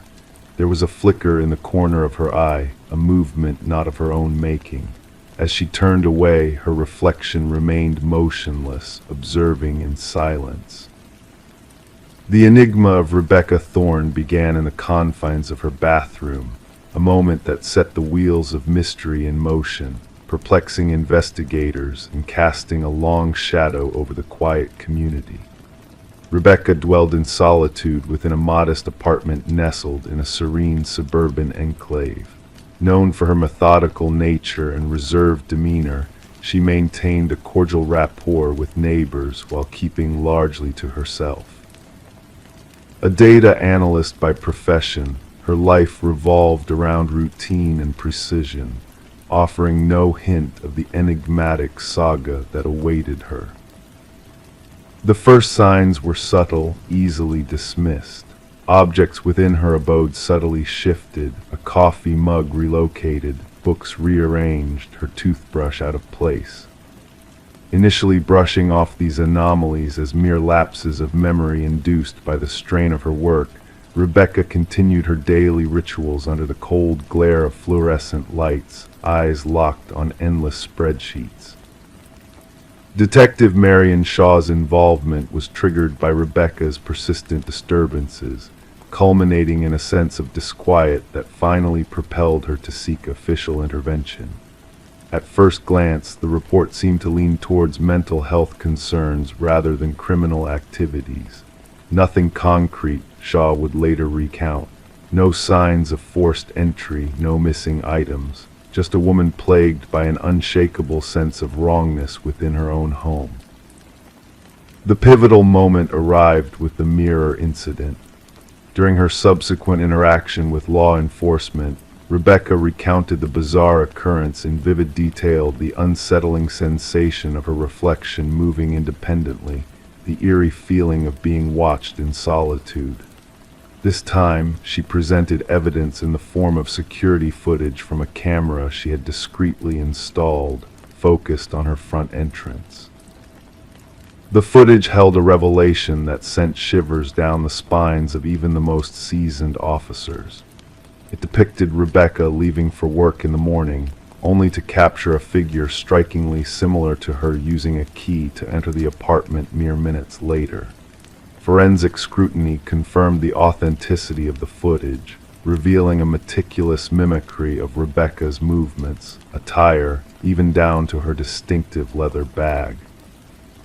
However, the time-stamped records from her workplace security system irrefutably placed Rebecca at her office across town at the same time. "We are facing a doppelganger scenario," Detective Shaw informed her superiors. "Someone who has meticulously studied Miss Thorne, mastering her mannerisms with uncanny precision." The investigation surged forward, unveiling fingerprints exclusively belonging to Rebecca, devoid of any foreign genetic traces. Neighbors testified to witnessing nothing out of the ordinary, merely observing Rebecca's routine comings and goings. One neighbor, Mrs. Keller, recounted a peculiar encounter where she greeted Rebecca upon her return home, receiving no response, an anomaly that raised mild concern but failed to trigger alarm. As the disturbances escalated, Rebecca meticulously documented each alteration within her living space. unexplained disappearances of food, unauthorized searches on her computer, and unsettling selfies on her phone, bearing an uncanny resemblance, yet devoid of any recollection on her part.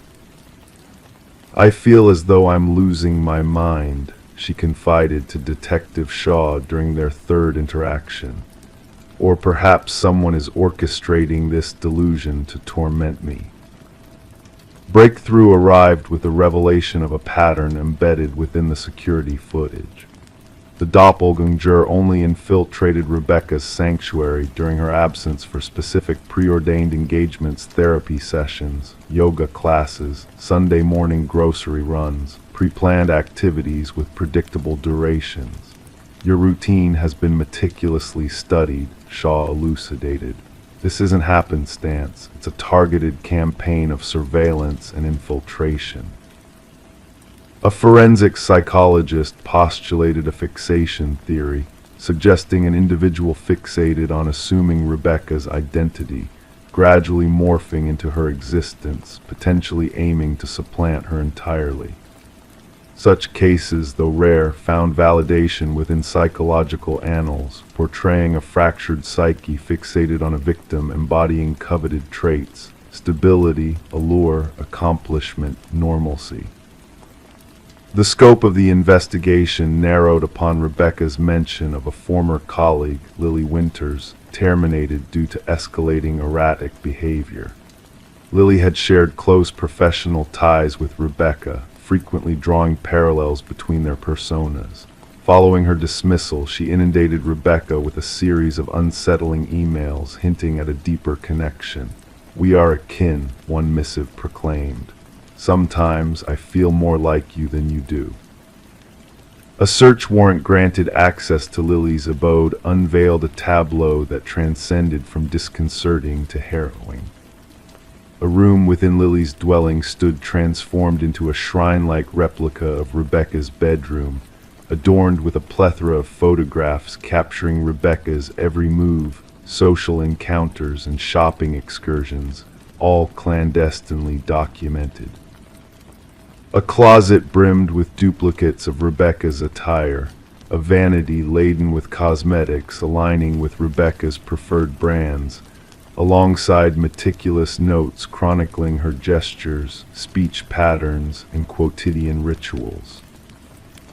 Most incriminating were the practice videos showcasing Lily mimicking Rebecca's gait, gestures, expressions of progression unfolding from clumsy imitations to near indistinguishable replicas of the authentic Rebecca. "She aspired to become me," Rebecca murmured upon gazing at the evidence, "not merely mirroring my existence, but seeking to obliterate me." Forensic examination uncovered sophisticated tools for forging keys and replicating electronic access cards. Lily had meticulously engineered a surveillance network tracking Rebecca's movements, complete with a calendar forecasting her every move. The elusive motive behind Lily's machinations remained elusive. Journals discovered in her abode oscillated between first and third-person narrative, occasionally blurring the lines between me and her within the same passage. The final journal entry sent a shiver down the spines of investigators. "Soon, only one shall endure, the stronger entity shall persist." The imminent arrest of Lily was thwarted as she vanished without a trace, leaving behind a hastily abandoned residence, hints of a hurried escape. Rebecca was ushered into protective custody, relocated to a secure haven under unceasing vigilance. For weeks, authorities monitored every locale associated with her past existence, yet Lily remained elusive. The narrative took a disquieting turn when a security sentry at Rebecca's former workplace reported an anomaly. Rebecca had been sighted entering the premises despite being on sanctioned leave. Surveillance footage validated the claim. A figure mirroring Rebecca's visage had accessed the building using a valid ID, perusing her erstwhile workspace for 40 minutes before departing. Meanwhile, the chilling realization dawned upon the investigative team. Lily had not fled, but had seamlessly stepped into Rebecca's shoes, assuming her identity while the authentic Rebecca remained concealed. The case lingered unresolved, with Lily Winters remaining at large. Rebecca Thorne chose to forsake her former life, opting to forge a new identity in a clandestine refuge. Detective Shaw preserved a photograph on her desk, a juxtaposition of two eerily similar women, one bearing the semblance of Rebecca Thorne, the other embodying Lily Winters.